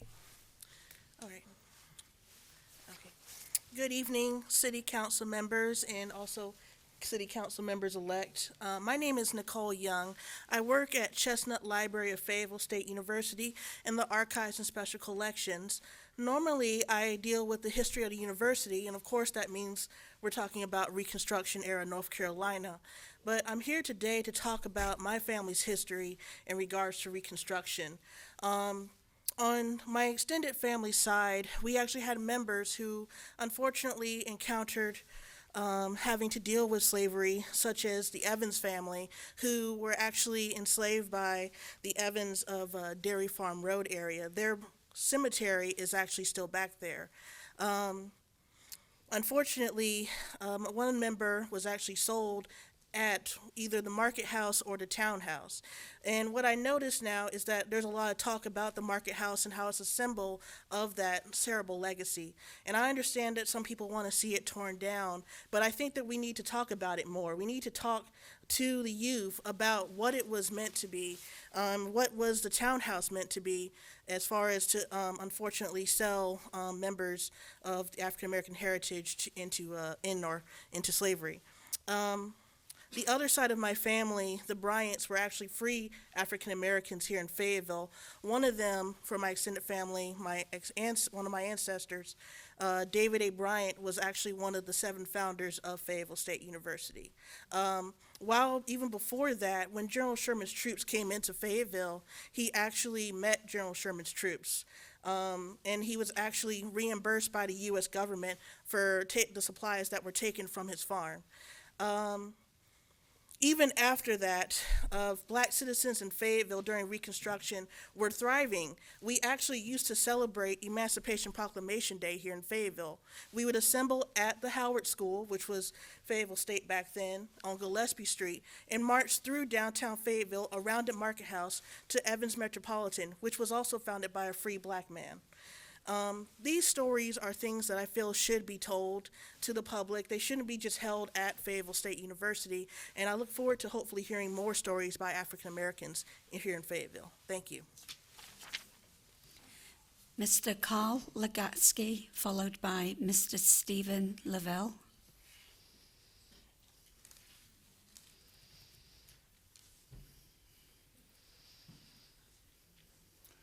Good evening. My name is Carl Legatsky, and I support the Civil War and Reconstruction History Center as proposed. I have lived in Fayetteville for 31 years. This is the 6th place I have lived and the first place in the South. There were 4 fine articles in the newspaper in the past week, and I trust that all of you who will be deciding this question have read all of them. They are all calm, rational, facts-based explanations and arguments in support of this project. I can't improve on any of them, and I won't waste your time trying.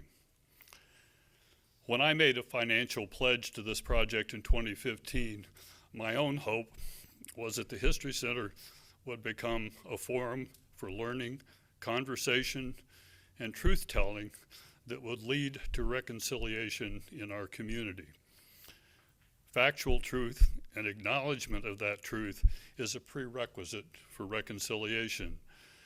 I really believe that this center could be such a place where we might learn difficult facts about people's lives in the 19th century and be reconciled in a common understanding of how we got to where we are today, and from that be able to talk about where we go from here.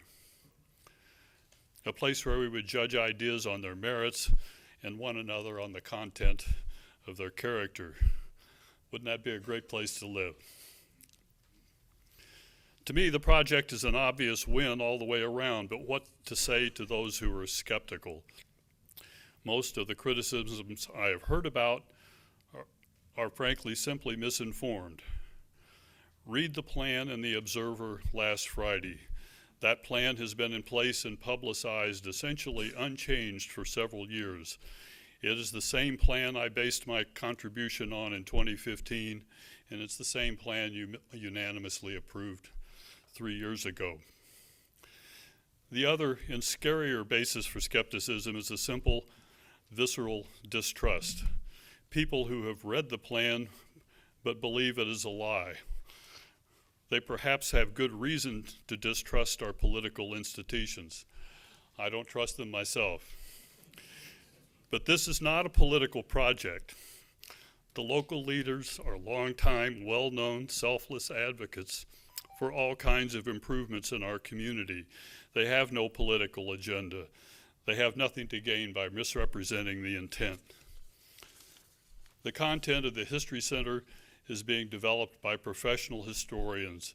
The educational content will be used in the public school is being overseen by the Department of Education. The project is supported by FSU and the State Museum System. What is the best basis for skepticism and distrust? You have a unique opportunity that will probably not pass our way again. Sir, in your my time lifetime, is for up, sir. Thank I you. hope you don't miss it. Thank you. Mr. Stephen Lavelle, followed by Mr. Matthew Farina.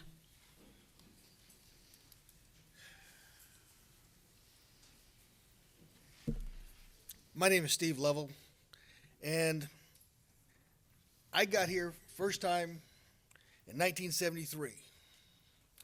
I was a private in the Army, and at that time, Fayetteville was known as Vietnam, and quite well earned, because Hay Street was a group of strip joints, okay?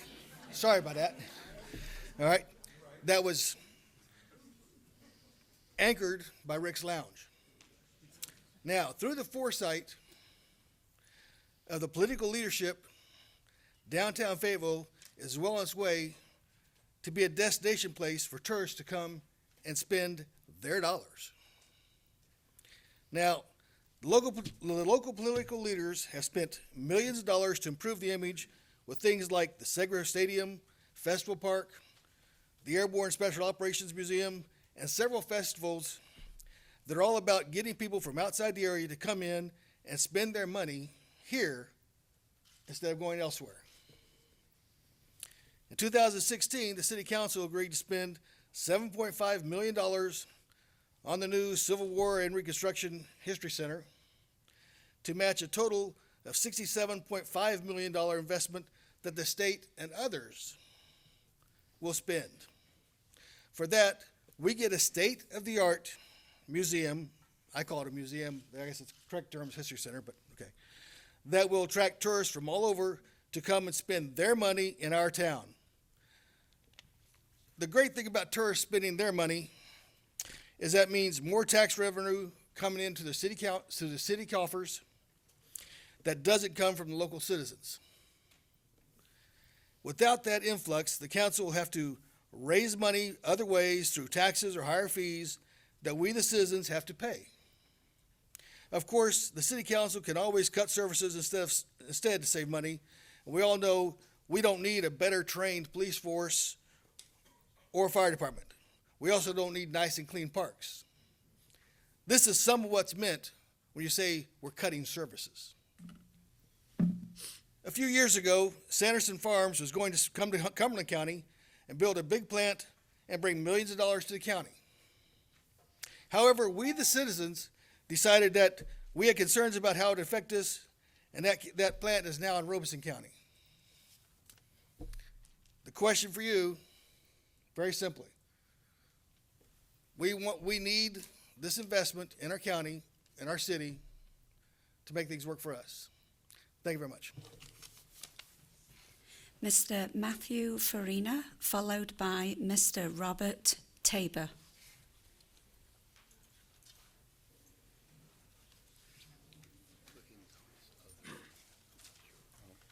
Mr. Mayor, council members, thank you for hearing from someone who's not from Fayetteville. I live in Southern Pines. I'm a retired pediatric cardiologist, and I was passionate about my profession, but I've always been passionate about the Civil War. Friends who know me ask why. I tell them I didn't have a dog in that fight. My people were pulling fish out of the Adriatic Sea at the time of the Civil War. But I love American history. The Civil War is the crux of our history. You cannot understand any part of our past, from the convening of the Constitutional Convention down to this morning, without eventually arriving at the Civil War. This quote is by Bernard DeVoto, a Pulitzer Prize-winning historian. Anyone who thinks about this and realizes the statement is correct. That is why we need the Civil War and Reconstruction History Center. The myth of the lost cause is embedded in the American psyche because proponents of the lost cause had the better press. This was done by manipulating the narrative taught in schools and even in fledgling motion pictures. The original Birth of a Nation movie had the Ku Klux Klan as the heroes, and the romanticized Gone with the Wind had vast audiences sympathizing with the South. How do we change this narrative? Not by, if you build it, we will burn it. You do it by telling the whole nasty, brutal truth. This is the main goal of the History Center, to tell all the people's stories of North Carolina. Whites need to hear the untold stories of black families in the state, especially during Reconstruction, which is the least studied part of the Civil War saga. Blacks need to hear the untold stories of fatherless white families during Reconstruction, when the world that they had previously known collapsed around them, and they were faced with the realization that the cause their men died for was illicit and now unconstitutional. As one of the speakers at the groundbreaking in 2018 remarked, both sides need to understand each other before any acceptance and healing can begin. As bad as the Holocaust was, most of us would not want to forget the Holocaust Memorial Museum or close the Memorial Museum at Auschwitz-Birkenau, because each generation needs to know that story. If we ignore the story, then the view of some world leaders today that the Holocaust never occurred gains traction. The History Center will be built. Fayetteville is the best place for it, but it is not the only place. The pain of the marketplace will not be any different if the center is located elsewhere. The center already has support of many historians and members of the black community.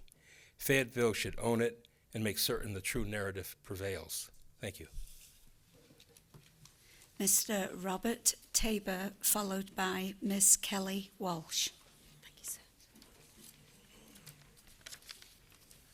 Good evening, and Mr. Mayor, my deepest condolences to you and yours. I am Dr. Robert Tabor, and I lived at 220 Myrover Street in Fayetteville. I'm an assistant professor of history at Fayetteville State University. I have researched and written extensively on slavery, black liberation movements, and comparative Reconstruction, partly because it's the history of all of us. I'm a lifelong public educator and the father of a child who has attended 3 Cumberland County public schools. Since moving here, I have devoted myself toward helping our city be an inclusive community that helps everyone, no matter who they are or where they came from, thrive. I organized our city's August 2017 community vigil against white supremacy after the white supremacist attacks in Charlottesville, Virginia. I am a supporter of the North Carolina Civil War and Reconstruction History Center, and I am because of the lesson of Luke 11:24-26, an unclean spirit returns. It is not enough to reject the old lies that excused slavery, that downplayed the role of black freedom movements, that said that Reconstruction was a disaster. Sweeping out those lies just leaves room for them to return. We must replace lies with true facts, with carefully researched stories of the past, including Fayetteville's long tradition as a site of black innovation and excellence. This is the truth that pushed W.B. Du Bois to write Black Reconstruction to combat the lies of Birth of a Nation, Zora Neale Hurston to write Barracoon, Ibram Kendi to write Stamped from the Beginning, and the world-class scholars on the Center's advisory board to devote their lives to recovering the true stories of Civil War and Reconstruction, including Dr. Spencer Cruz, the interim director of the National Museum of African American History and Culture in Washington, D.C. On a personal note, I have seen up close what's in our 5th grade curriculum currently for Cumberland County schools on the Civil War. And for me, it's not a question of whether we want the History Center. The reality is that we need the History Center. Thank you. Miss Kelly Walsh, followed by Mr. Joseph Vonnegut.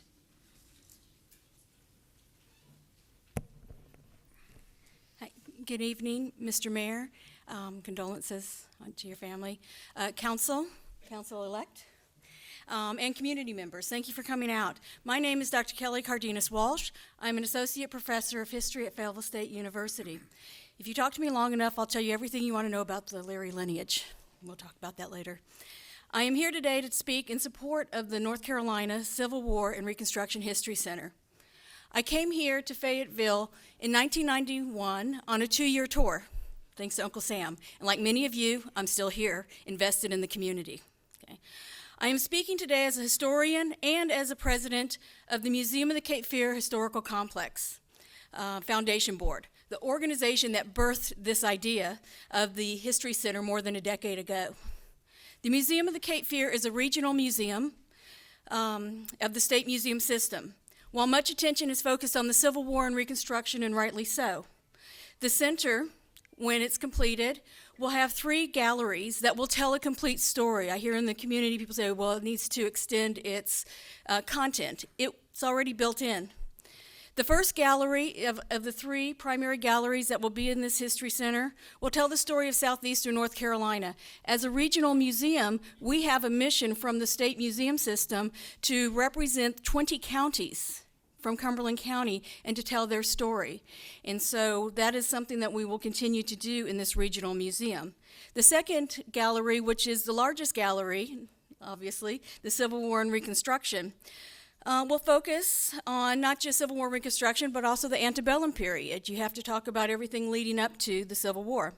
The center advisors, renowned historians, as you've already heard of some of them tonight, in subject matter, and the State Historic Commission are developing a narrative, education materials, and incorporating digital technology to make the center a part of the school curriculum and available statewide, so students will be provided evidence-based learning through the historical records, not on emotions, not on old folklore, but on evidence, the documents. Okay. So what this center is going to do in this main gallery is talk really about the 19th century, okay? And that's a lot of history. It's a place in North Carolina, and particularly here in Fayetteville, where we can hear the story of John Sinclair Leary. John Sinclair Leary was a Fayetteville native, the first graduate of Howard University Law School, the first African American to practice law in Fayetteville and in Charlotte. It's a place to hear the story of abolitionist Abraham Galloway, of Lewis Leary, who died with John Brown, or at John Brown's raid in Harper's Ferry, of Bishop James Walker Hood. How can you not talk about him in this gallery, right? And so, let me skip. Okay. Thank you for your time. I've got more to say. I'm a historian. Thank you. Mr. Joseph Vonnegut, followed by Mr. Terry Johnson. Good evening, Mr. Mayor and City Council, fellow residents of Fayetteville. Thank you for affording me the opportunity to support the North Carolina Civil War and Reconstruction Center. I'm not a Fayetteville native. I have no ancestors that fought in the conflict. My ancestors showed up right before the First World War. One half of the family came from Germany, the other half, and this will be rich, well, a quarter came from Ireland, the other quarter came from Poland. Shake well and watch the explosion. I'm an Air Force brat, an Army veteran. I grew up in Charleston, South Carolina, the cradle of secession. I've been reading about the war since I was in 2nd grade. I had the great opportunity to work for the National Park Service, first as a volunteer and then as a paid summer seasonal.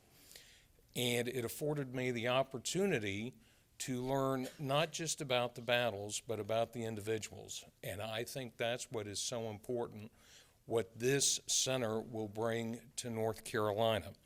As I was preparing some thoughts to share with you all this evening, I did some research last night and learned for the first time that North Carolina was the last state, or second to last state, to secede from the Union. I did know that North Carolina suffered more casualties than any other of the southern states. Quarter of all Confederate battlefield losses came from North Carolina. North Carolinians should tell their story of their 4 years. What I didn't know was that North Carolina raised regiments, not just for the Confederacy, but for the Union, and that includes 4 regiments of black troops, and at the time, they were called U.S. colored troops. I think it is incredibly important that we preserve the history, to learn the truth from those that preceded us. And I find it really important that we understand what that 4-year period eventually did for us. And it was a lesson that I didn't learn until I got recalled after 9/11, and I spent a year in the desert. And that is that because of those 4 years, it made us think first nation, then state, as opposed to going into the conflict, it was state and then nation. And we haven't thought that way since April of '65. I'll leave you with this thought and one of the main reasons to support. With malice toward none, with charity for all, with firmness in the right as God gives us to see the right, let us strive on to finish the work we are in, to bind up the nation's wounds, to care for him. Sir. That was from Mr. Lincoln's second inaugural address, March of 1865. Thank you. Mr. Terry Johnson, followed by Mr. Levison Sutton. Good evening. My name is Terry Johnson. I reside at 5121 Wichita Drive, 28303. I am a native of Fayetteville, a small business owner, a community volunteer, and also a veteran. I am also a candidate for North Carolina House of Representatives, District 43. I stand before you this evening not as an advocate for the Civil War History Museum. I say that because in today's climate, why do we need to have this? With all this division that is going on, why? When my daughter was studying about the civil rights movement, about Dr. King, I told her my experience and what knowledge I had. Then we got on the road and went down to Atlanta. We went down to the Martin Luther King Museum. When she was learning about the Civil War, the Reconstruction period, I gave her my knowledge. Then we got on the road again, and we went just up the street to the battleground. So I say that, what better place to build the Civil War Museum? You could build it up the street at the battleground. You could do all the interactive things, and guess what? Then you could step out onto the cemetery. You could read the epitaphs on the tombs. You could walk on the battleground. You know, this evening, as I was listening to everybody speak, everybody was saying, well, this black person did this black person did that. If I didn't know what we was here for, I would think it was a Black History Museum. Everybody's saying the opposite of what it is. That's the way I look at it. I'm also the president of the Foxfire Concerned Citizens Association, and I represent 714 homes. We had a meeting. I listened to the people. They do not want this here. Now, don't get me wrong. I'm not against education. I'm for it. I know Mr. Mac Healy. I know other people who are in the association. But it doesn't need to be here. All money is not good money. Take it up the street. Let it be there. She studied it again. I get on the road, and we'll go up there to it. We'll do the interactive things, and we'll go back on. I have pictures of my daughter at the Civil War battleground up there.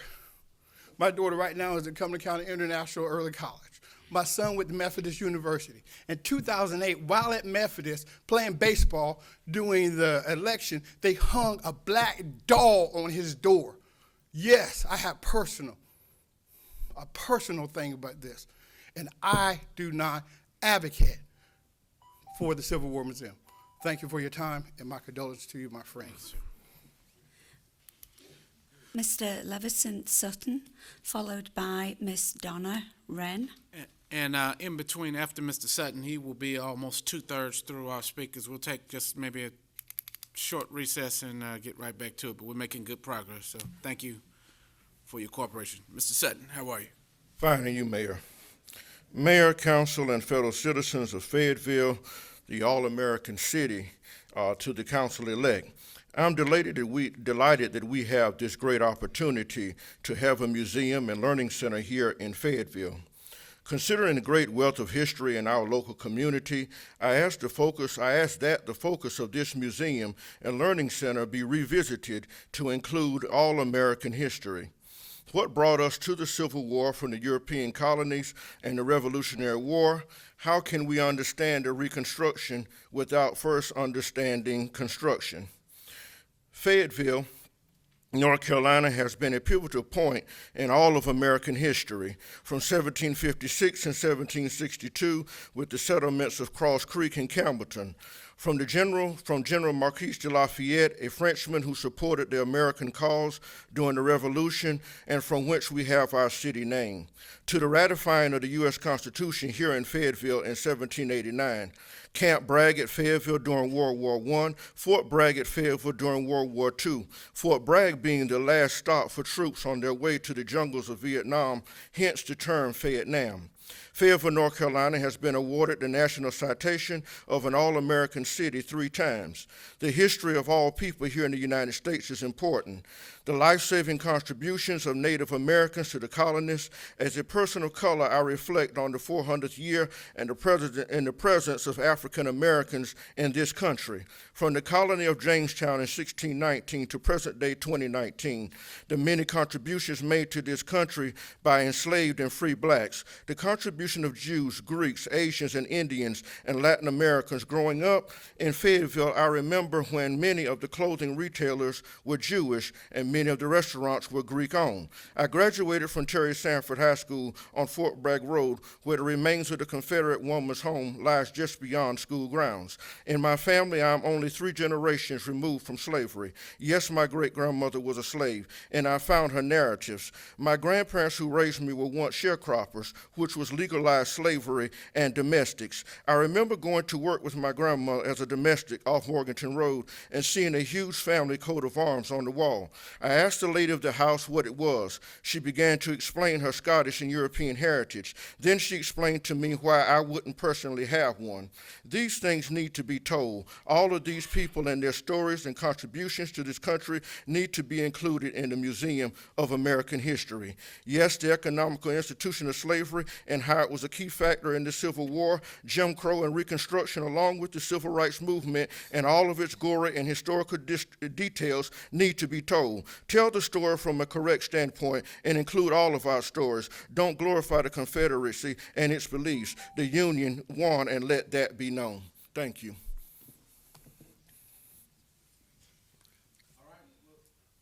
All right, we'll take just a few minutes recess, and we'll reconvene in about 10 minutes.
8:30.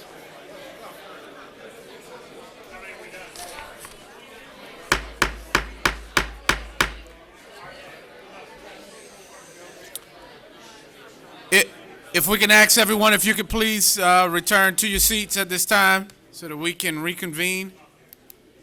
Is there any council members? There you go. They're coming.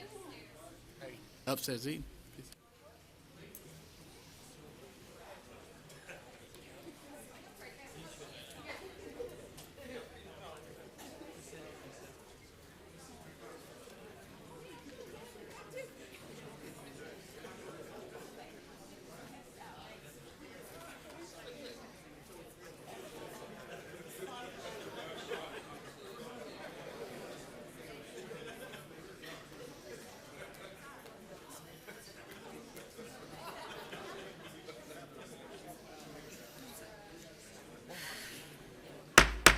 Thank you. We will reconvene the meeting. Madam Clerk, if you can pick up with your next speaker. Mayor, our next speaker is Miss Donna Wren. Miss Donna Wren.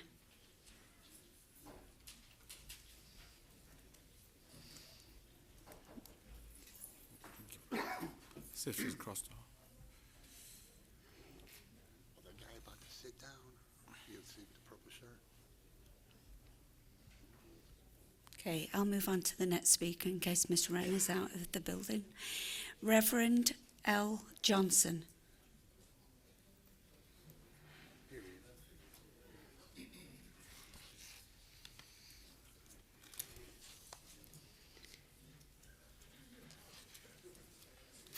Mr. evening, Mayor sir. and the council, my brothers and sisters, some historians estimate that about 15 million African people were cruelly kidnapped from their homes and villages, brutally tortured on slave ships, and the survivors sold like cattle to work without pay in the Americas and the South. The barbaric abomination called U.S. slavery was at the heart of the Confederacy's secession. In the current movie Harriet, the Moses of our people, Harriet Tubman, loudly scolds her former slave master, shouting that no one has the right to own another human being. Unfortunately, it sounds like the creators of the proposed Civil War Museum are determined not to take sides regarding the Confederate cause, just tell stories. It would seem to me that after more than 150 years, it's past time that we took sides and said that the South and the Confederacy are on the wrong side of history. The proposed center must take the side that enslaving millions of people in the South was spiritually and morally evil. It must take the side that there is no moral equivalency between pro-slavery rebels and abolitionist forces. Just as a soldier's trumpet cannot send an uncertain sound, so too this museum must not send our city and state an uncertain and decisive message about the Confederate cause. And until due diligence is taken to give detailed information about the museum's message or the center's message, content, and exhibits, the doubts and suspicions about its merits will persist. Center promoters must more assertively explain this purpose to the people. Come to our churches, to our schools, to our social organizations, to our rec centers, to our barbershops and our beauty salons. Broaden community awareness and seek more community feedback. I know some would say that this has been done, but I say not adequately. Take the time to ensure that the grassroots masses of people are represented at the planning table and in future oversight. Carter G. Woodson, who was referenced earlier, the creator of Black History Week in 1926, once said that education for white folks can mean one thing, and for black folks, a different thing. Truth for you can be one thing to you and another thing to me. And if this project becomes the flagship for teaching our children, Woodson would argue that we must carefully scrutinize and guard what is fed into their young minds. Finally, the onus is upon us all to step back and create the right climate for this venture. There's too much division in America today to risk selling our city's image for a few pieces of silver. And the museum or the center must not become an albatross on the black community Reverend Johnson. like the downtown market house. That's it. Praise God. God bless y'all. Thank you. Our next speaker is Miss Carolina Echeverry, followed by Miss Ann Highsmith. It's Miss Carolina.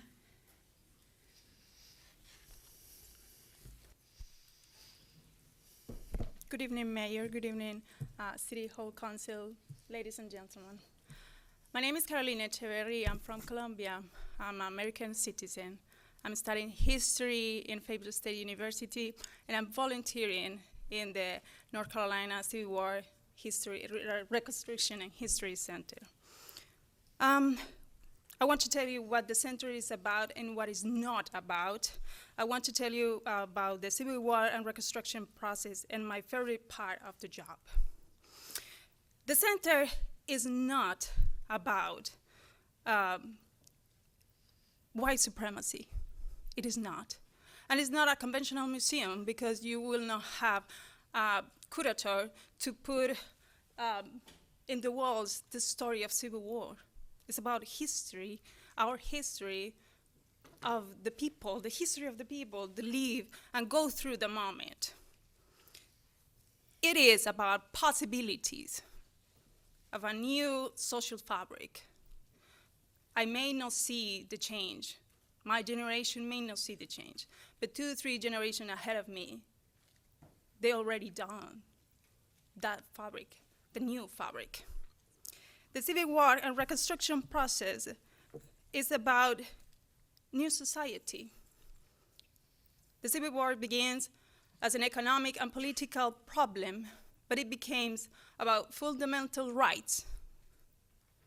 And in our identity, we have in our mind that we are divided, and we need to switch that division in order to make the new social fabric. We need to see each other as humans. Nobody born more human than me, and I didn't born less human than anybody here. That's why my favorite part of the job in the Civil War and Reconstruction History Center is about transcribe all those histories. It's about see if they are true. It's about founder Annabella Powell and his story when she was a slave and she was sold for amount of money here in Fayetteville,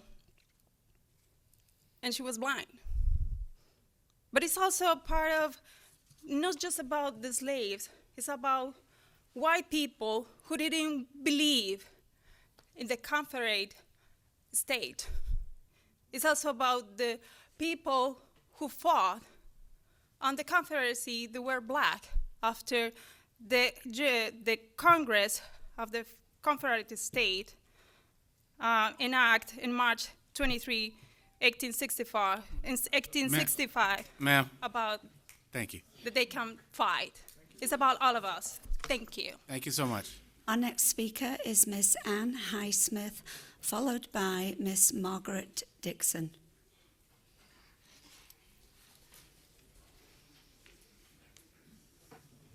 Mayor Colvin and City Council members, good evening.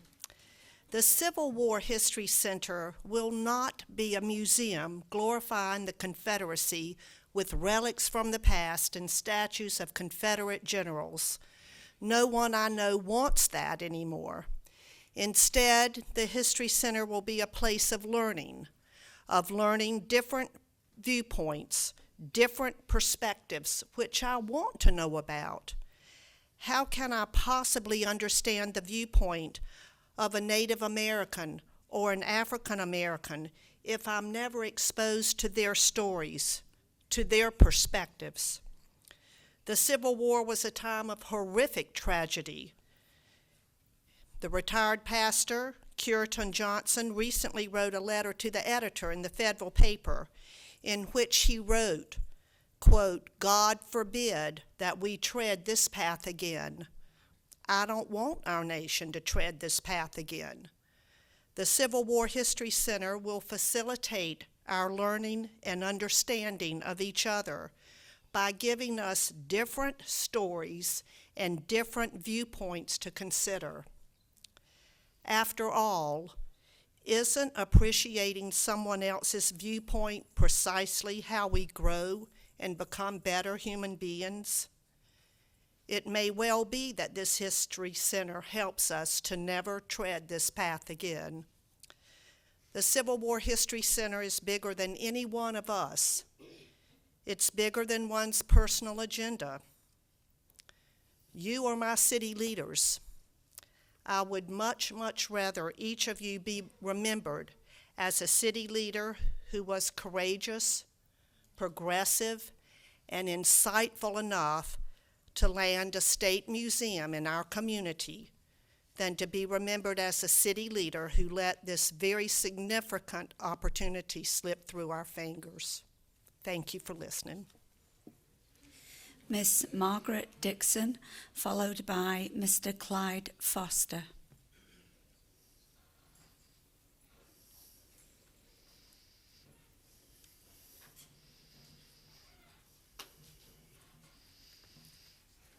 Mr. Mayor and council members and council members-elect, I think I speak for everyone here in saying thank you for holding this forum. I think it's a wonderful opportunity to hear lots of different points of view. My name is Margaret Dixon, and I'm proud to be the Secretary of the North Carolina Civil War and Reconstruction History Center Foundation since 2011.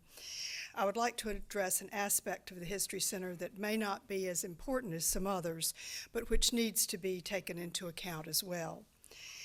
Having worked for a number of years in state government in Raleigh, I observed that people from other areas of our state do not view our community the way we do.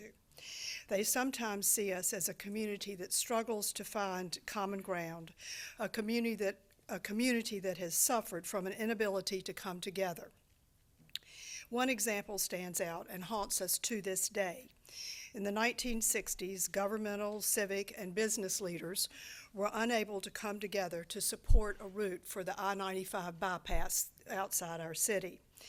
With no local consensus to guide them, state transportation planners set that bypass route about 6 miles outside the city of Fayetteville and far from local businesses that had hoped to benefit from the interstate traffic. The History Center will be a state facility addressing a critical period in the history of our state and our nation in a way that has been overseen and approved by scholars at major universities all over our country.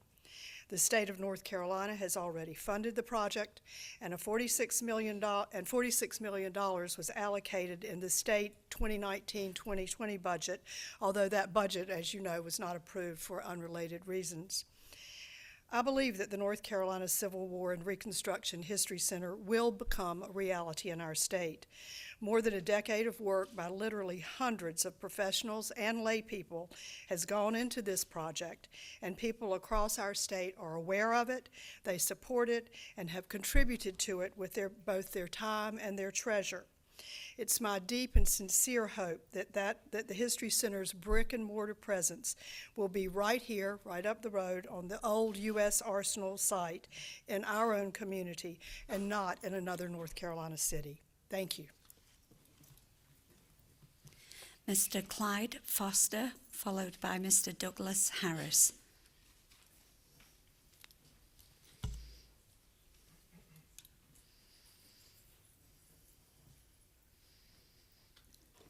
Good evening, Mr. Mayor, council, staff, and fellow citizens. Respectfully, I'm here to speak truth to power. I speak in opposition of the museum for the following reasons. The biggest reason is trust. All of us here tonight can agree that more participation by citizens in public affairs is not only desirable but imperative for our leaders. To that end, I would like to thank Mayor Colvin personally for his decision to kind of change course. That takes courage, and I would like to acknowledge you for that. My next point is, why Fayetteville? That's the question I have. Why Fayetteville?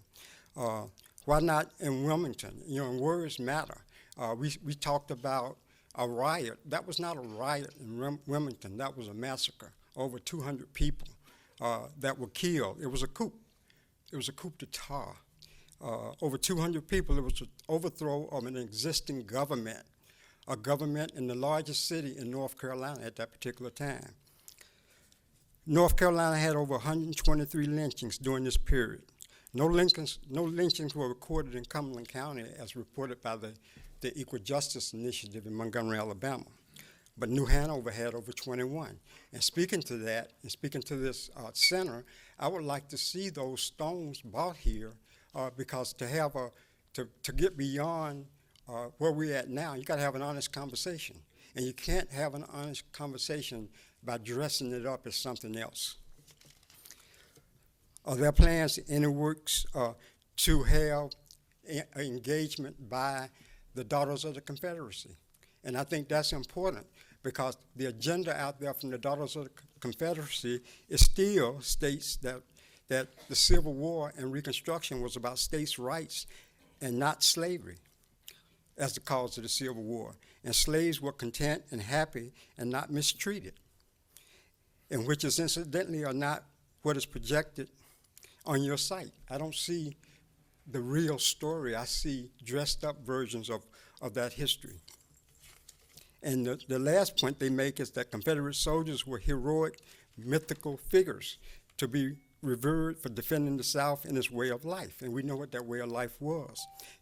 And that's what Reconstruction was about. It's two words in the lexicon that I think has a dramatic effect on African Americans. That's Civil War and that's Reconstruction. Because the Civil War was about slavery and Reconstruction was about how do you continue the aspects of slavery. That's what Reconstruction was about. So I agree that if we go forward with this project, that we look at a different name because those two words will bring out the most emotion from our citizens. Thank you. Thanks. Mr. Douglas Harris, followed by Mr. Darswell Rogers. Good evening. I'm Doug Harris. I'm from Greensboro. And the reason I'm from Greensboro all the way down here in Fayetteville is I'm an attorney for the International Civil Rights Center Museum and also on the board up there.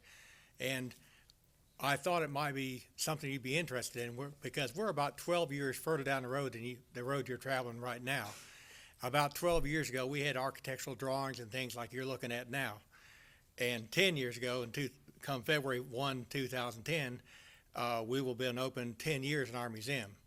Now, interestingly enough, you have a lot of the people involved in your museum that we had, and among them are David Winslow. David Winslow came to us, and we did not know about tax credits. He informed us of that and led them to us. We got $22 million from tax credits, federal tax credits allowed us to open. He's playing an instrumental role in your museum here as well. Our architect was Victor Vines. Your architect is Victor Vines. He did a superb job for us. He did everything we expect to and more, and we trusted him. The people designing your exhibits are the Jerry Esterhold group. They did a superb job for us as well. And I think that one of the first things you need to do when you're doing a museum like this is you need to have people you can trust at the outset that will carry it out and do a good job. I can only tell you they did a superb job for us. I speak of them highly. We would like to invite you. In fact, I have official permission from our board to invite you to visit our museum either before you vote or after you vote. I think you'd find it reassuring to see how these things actually turn out. And how they actually turn out is you've been told it will attract a lot of tourist dollars. In point of fact, we're the #1 tourist attraction in Greensboro, North Carolina right this minute. You've been told a lot of foreign people will come here out of interest and all. I don't know why. I don't know how they discover it, but people come from all the world to see the Civil Rights Museum. I'm sure they'll come here too. You can look at our books and see the signature sign in. We have people from everywhere. It's quite amazing. I know that some people are suspicious that things can go wrong with the history. Well, you're not wrong to be suspicious. Things do go wrong with the history, or people will try. And I caution you that all is not as it first appears to be. Frank McCain, one of the original four, told the story that a young black woman was at the counter when he was speaking, when he was not getting served, thought it'd be a friend. She came and said, "You need to go home. You're making a fool of yourself." And an old white woman came up. He thought, well, here comes some more. And the white woman said, "Congratulations, what took you so long?" We had a black man we hired to run our museum as manager. He conspired with the white community foundations to take us out. We had to fire him. So I hope you'll come Sir, visit. before you go, did you say the name of it is Civil Rights or Civil War Museum? International Civil Rights Museum is our name, and it is the Greensboro City Museum, of course, which you're all familiar with. Thank you. And we'd love to have you come visit.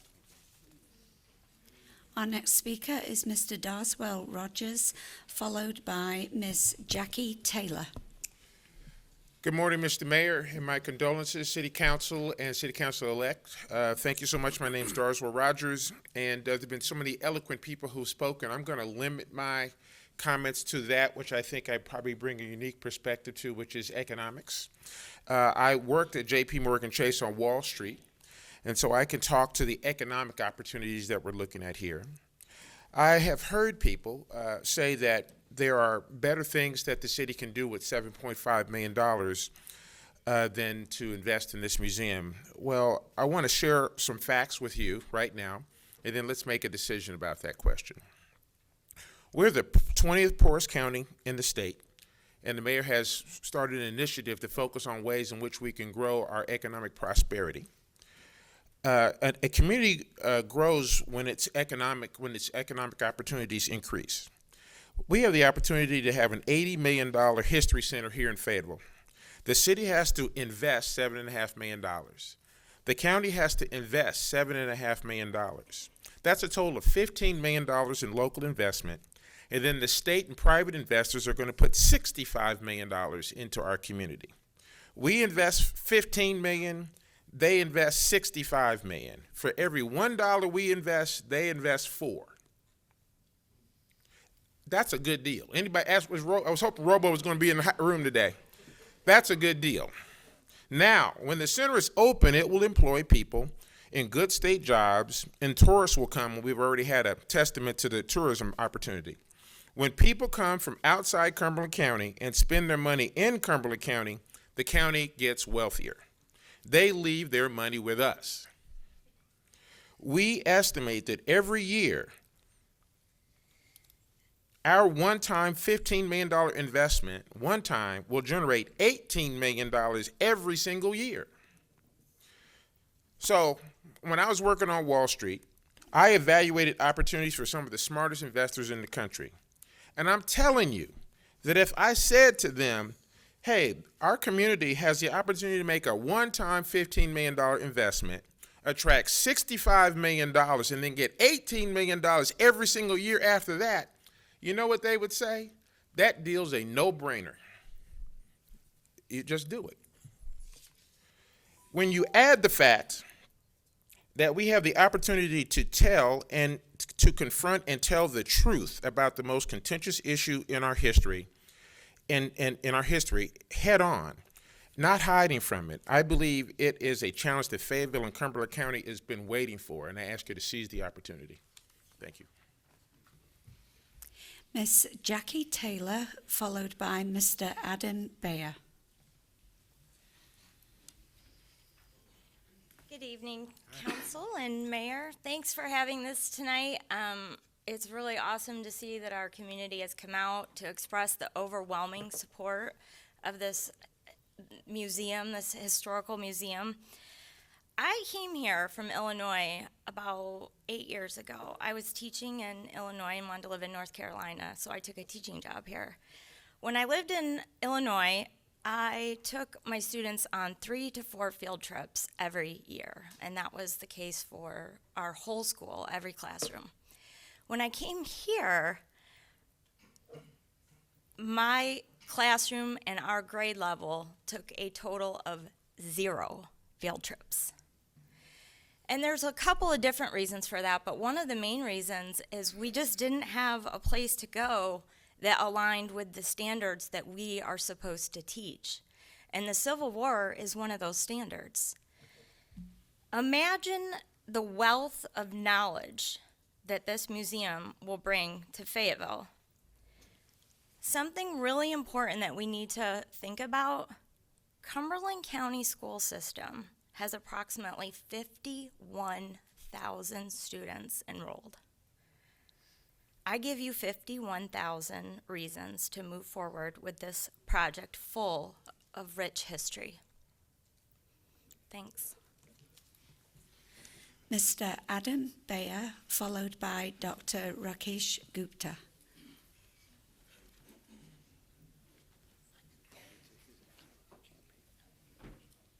Good evening, everyone, and again, my condolences to Mayor Colvin and his family, brother.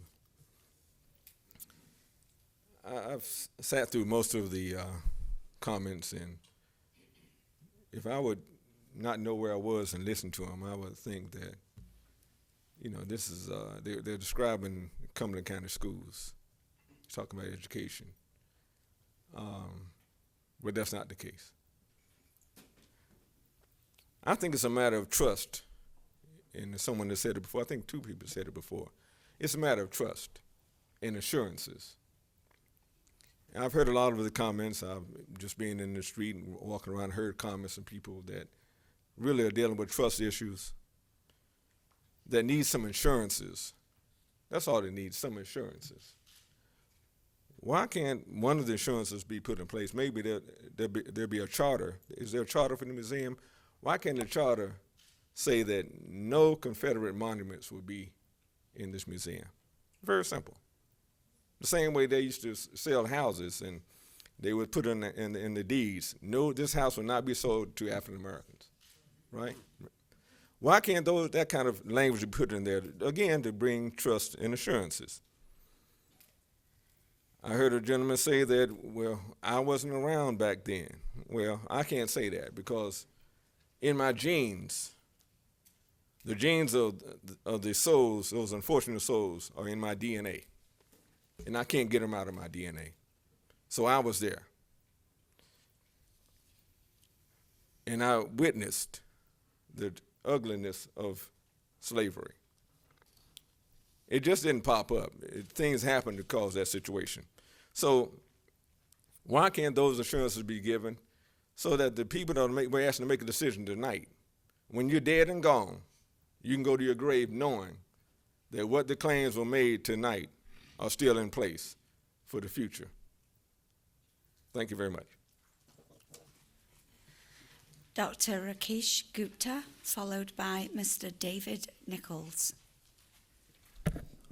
Honorable Mr. Mayor, members of the City Council, and members-elect, thank you for letting me speak. I'm here to speak in favor of the Civil War and Reconstruction History Center. Gentleman just said even foreigners will come. I'm here. I am a practicing physician and a resident of City of Fayetteville for the last 30 years. My wife is a practicing pediatrician at WOMAC. Both of our boys grew up here in Fayetteville. We call this our home. I wish there was a history center at that time. I must admit that I did not go to school here, and I had my early education in India. However, I did my residency training in New York, and the only thing I came with was a diploma from there. My wife and I are truly grateful to be here. We raised our family here in Fayetteville. We practice the art of medicine, and we give back in small ways. As all of us know, the city of Fayetteville has undergone a very positive transformation in the last 2 decades. We are a more vibrant city. We are a very diverse community. We have made some very positive investments that have helped change our image for the better. We commend you for having that vision. We also know that this is a journey and that we cannot stand still. We need to continue to engage and be engaged, encourage and invest in the future. It is my opinion that the History Center will serve that role of becoming a focal point for visitors to our city, a center of learning, and a resource for real education for generations to come. The gentleman that just spoke, he said we invest $15 million, we get $80 million. Not only that, we get $18 million each year. He said it was a no-brainer. I couldn't agree more. Personally, I've learned secondhand and through my own reading of the horrors of slavery, Civil War, and the aftermath. I am very touched, as I've learned over the last many years through reading, traveling, listening, and perhaps even then barely understanding the extreme and difficult life led by so many people in that era and the obstacles that had to be overcome in order for me to achieve the opportunity that I have. It is my very humble suggestion that the only way history can be taught is through a concerted effort by being factual, by being deliberate, by being honest, and being transparent. I truly do believe that this project at hand, if done appropriately, can become a wonderful resource for people to learn the history as it should be. As the old saying goes, if we don't learn from our past, we are doomed to repeat it. Mr. Mayor and members of the council, our city will be a beneficiary, the state of North Carolina, and most of all, the people from our state. These opportunities do not come every day. I think the window of opportunity is now. This may not happen again or any time in the future. We should thus agree to resolve our differences and to achieve consensus and make it happen. Thank you. Mr. David Nichols, followed by Iman Iranime Mohammed Smith. My name is David Nichols. I live at 3540 Farmbrook Road. I did not live in Fayetteville originally. I grew up in Hickory, but I came here in 1969 to go to college at Methodist College. I came many years before in 1951 to visit my grandmother. She lived on the property where we're talking about building the museum in the History Center. We used to play back there as a boy in the old reeds that are there that are now. I'd like to know that this is now going to become a history center where we can tell the truth about the Civil War, we can learn from it, and we can be North Carolinians. We don't have to be black and we don't have to be white. We could just be North Carolinians and learn from our past, embrace it and move forward, not have museums to the past. We can have museums to the future. And if it's a no-brainer, I think that generates a lot of interest for all of us. Thank you. Mr. Iman Iranime Mohammed Smith, followed by Mr. Julian Stackhouse.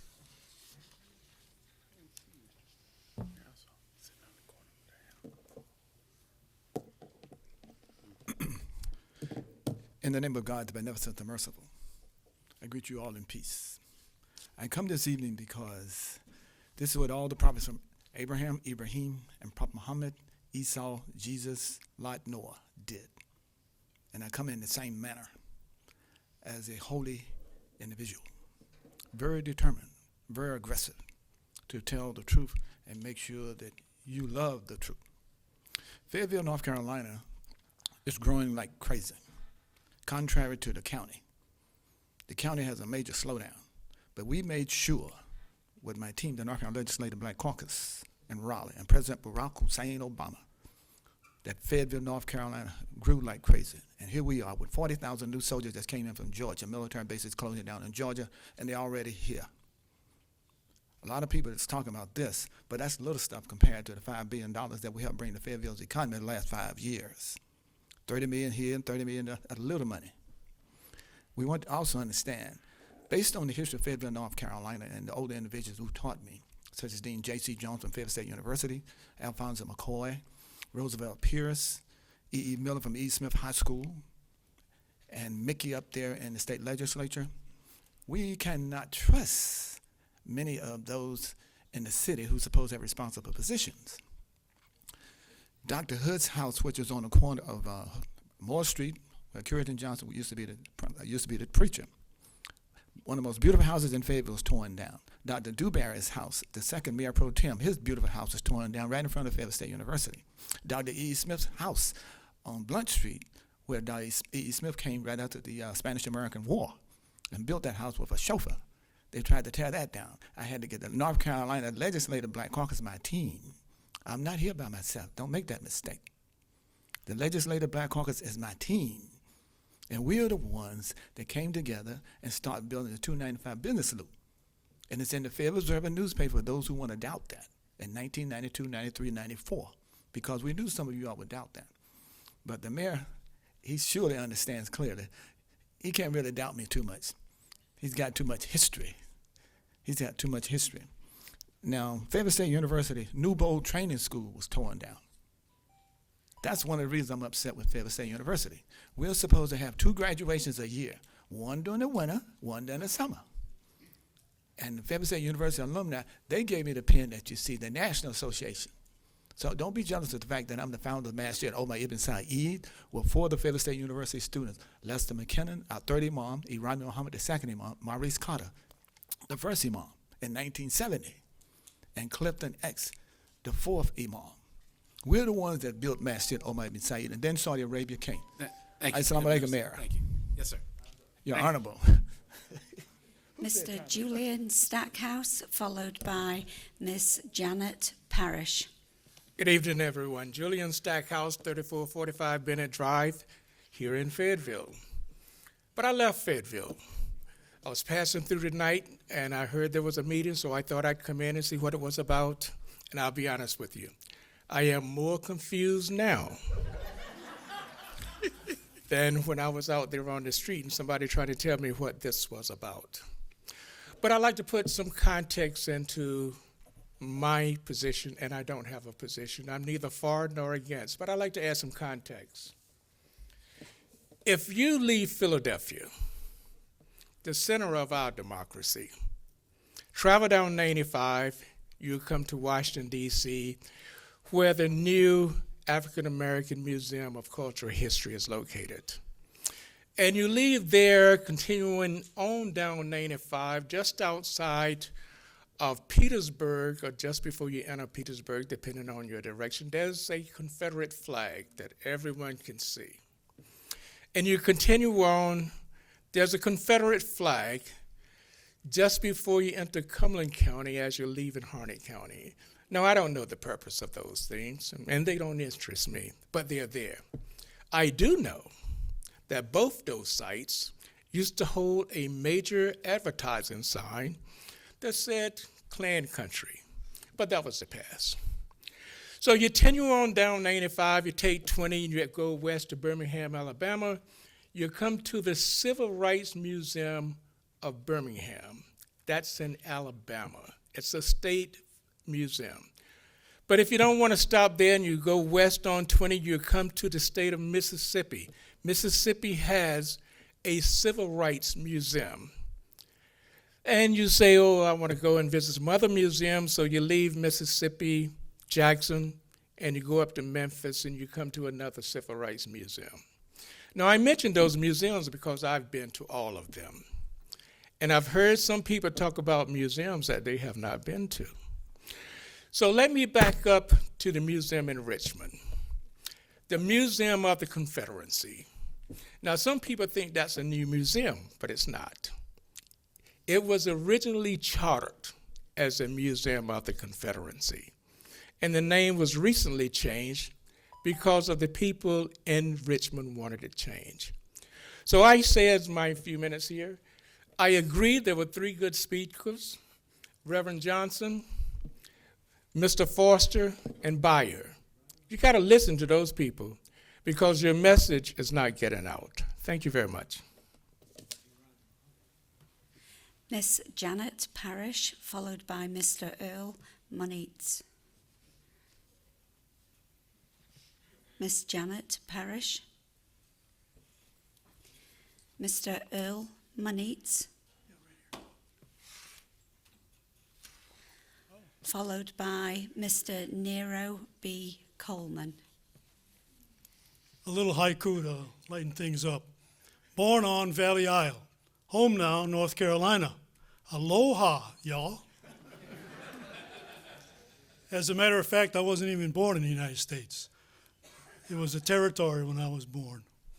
Let me take out my note. I only have one note, and I forgot it.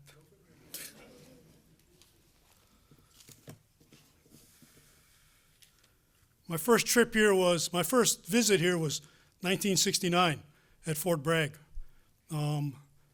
Later on, I came back and used to lament about Rick's Lounge not being here anymore. But times change, people move on, things change, you have to move on yourself. I'm here representing the Hawaiians who were in the Civil War. and you go, what the hell is he talking about? That's exactly what I told my cousin when he wrote his book, Pokuku, which means red. I take that back. Pukoko. I get that word confused all the time. Pukoko, look it up. Wayne Moniz. He found 100 families in Hawaii alive several years ago and decided to write a book about the Hawaiians in the Civil War. So if you start your learning center or your educational center, don't forget the Hawaiians. And how did they get there? Hawaiians were famously seafaring people. Ships going from the United States, Confederate and Union, spreading out into the Pacific Ocean, ran into them, hired them as sailors and as navigators. They came to the East Coast, started sailing the Gulf of Mexico and into the Atlantic Ocean. Some of them were captured, forced to fight in the Civil War on one side or the other. So it's maybe unheard of, but it's true.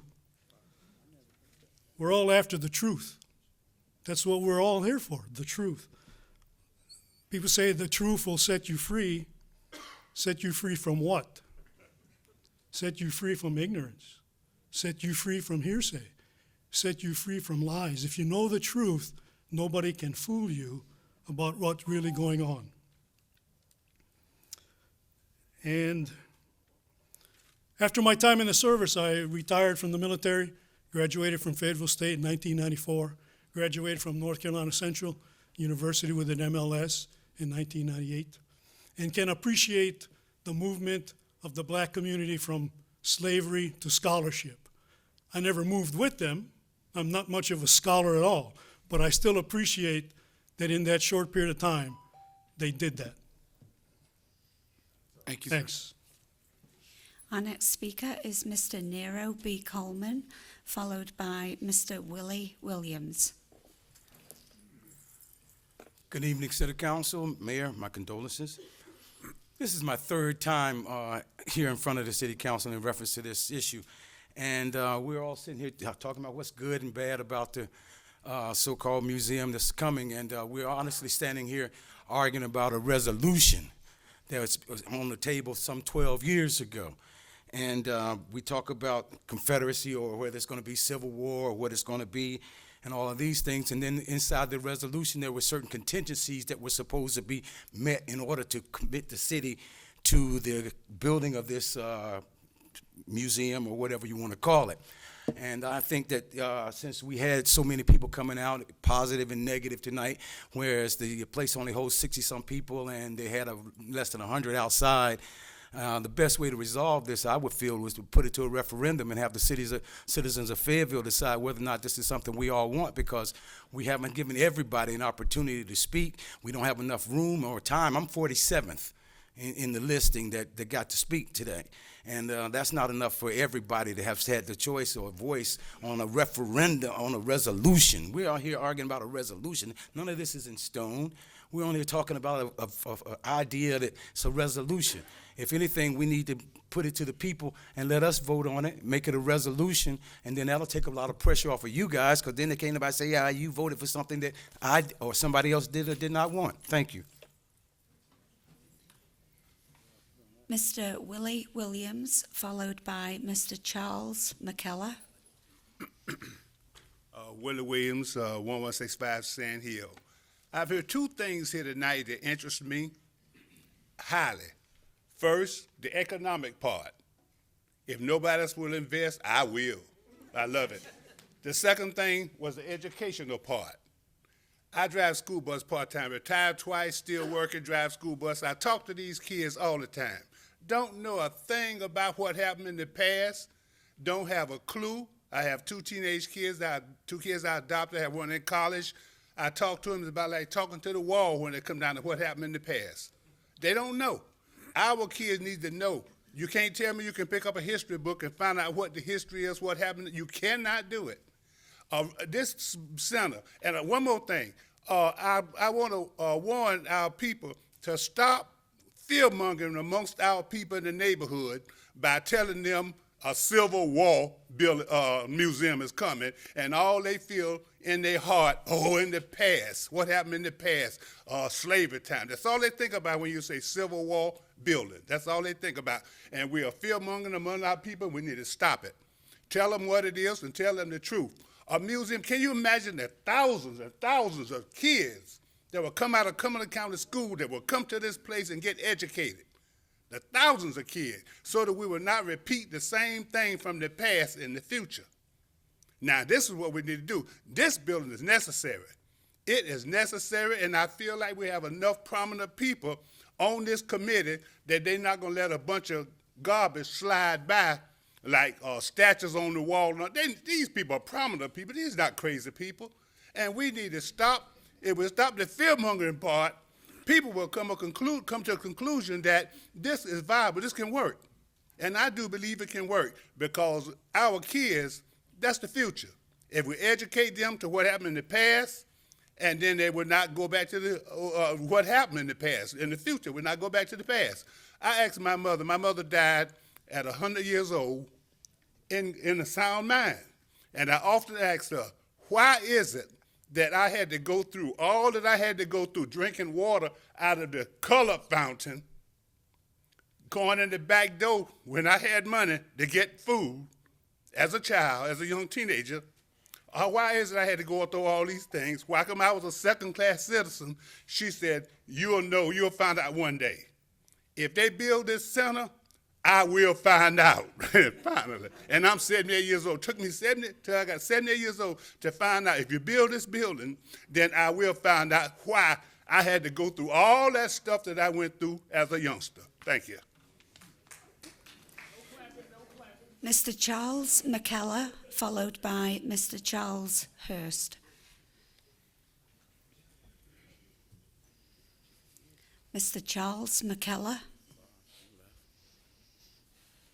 Mr. Charles Hurst.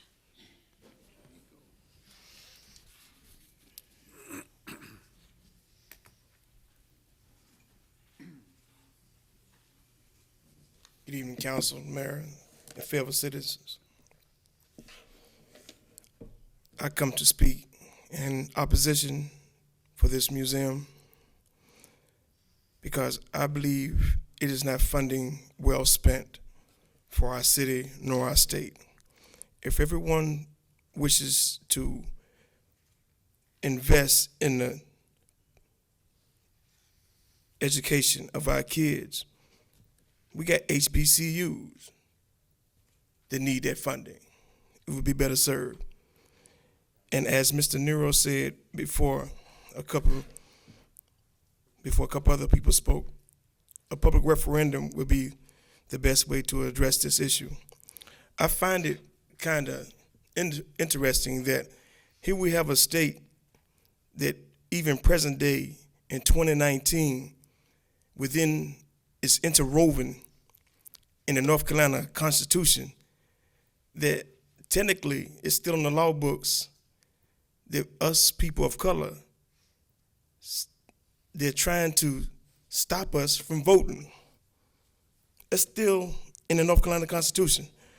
The House Speaker, Mr. Moore, just brought it up in August to try to get that placed on the ballot for next year, 2020. Here we are again.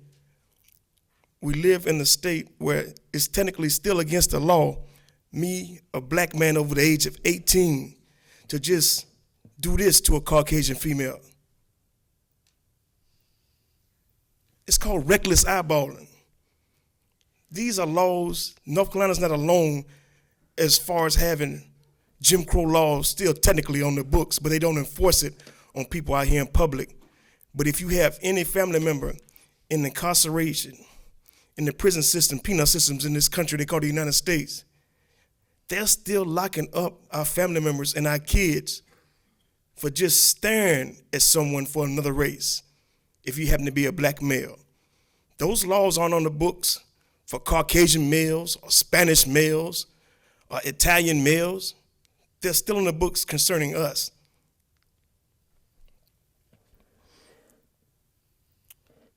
Someone brought up they have museums for the Holocaust. those Holocaust museums, they're correct when he brought that up. We're just not getting to the point in this country they call United States where we're getting civil rights museums. And those Holocaust victims, they got a form of reparations. We should not have a museum in this city or in this state without having a conversation of some form of reparations. Thank you very much. Mayor, we have no further speakers. Well, we are right at 9 o'clock. I would like to applaud you all for your professionalism of expressing different points of view for this. It's been very helpful. Before we dismiss tonight's meeting, I would like to acknowledge a colleague that typically we do this on the next meeting, but he will not be available to be with us. But Councilmember Jim Art, I've had the opportunity to serve with you, sir, for the last 6 years. It's been an honor and appreciate your service to the city. If we don't mind at this time, can we give Councilmember Art a round of applause?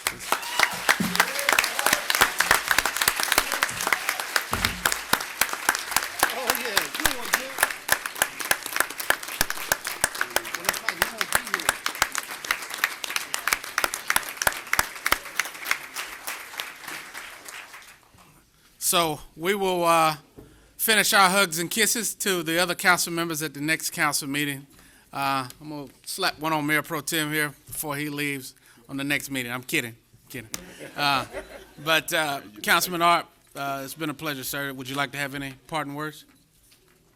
I'll be brief. Mr. Mayor, thank you very much. Mayor Pro Tem Council, thank you to the citizens. What a great example of a public forum tonight and an opportunity to hear both sides, and certainly well expressed and well conducted, and I thank you. But most importantly, I thank the citizens for your trust and support over this time period that I've been able to serve. It's been an honor. What a great city we live in, and what a great future we have. And I just ask that we keep a positive attitude and keep pressing forward. The best days are still ahead of us. Thank you. You all have a good night.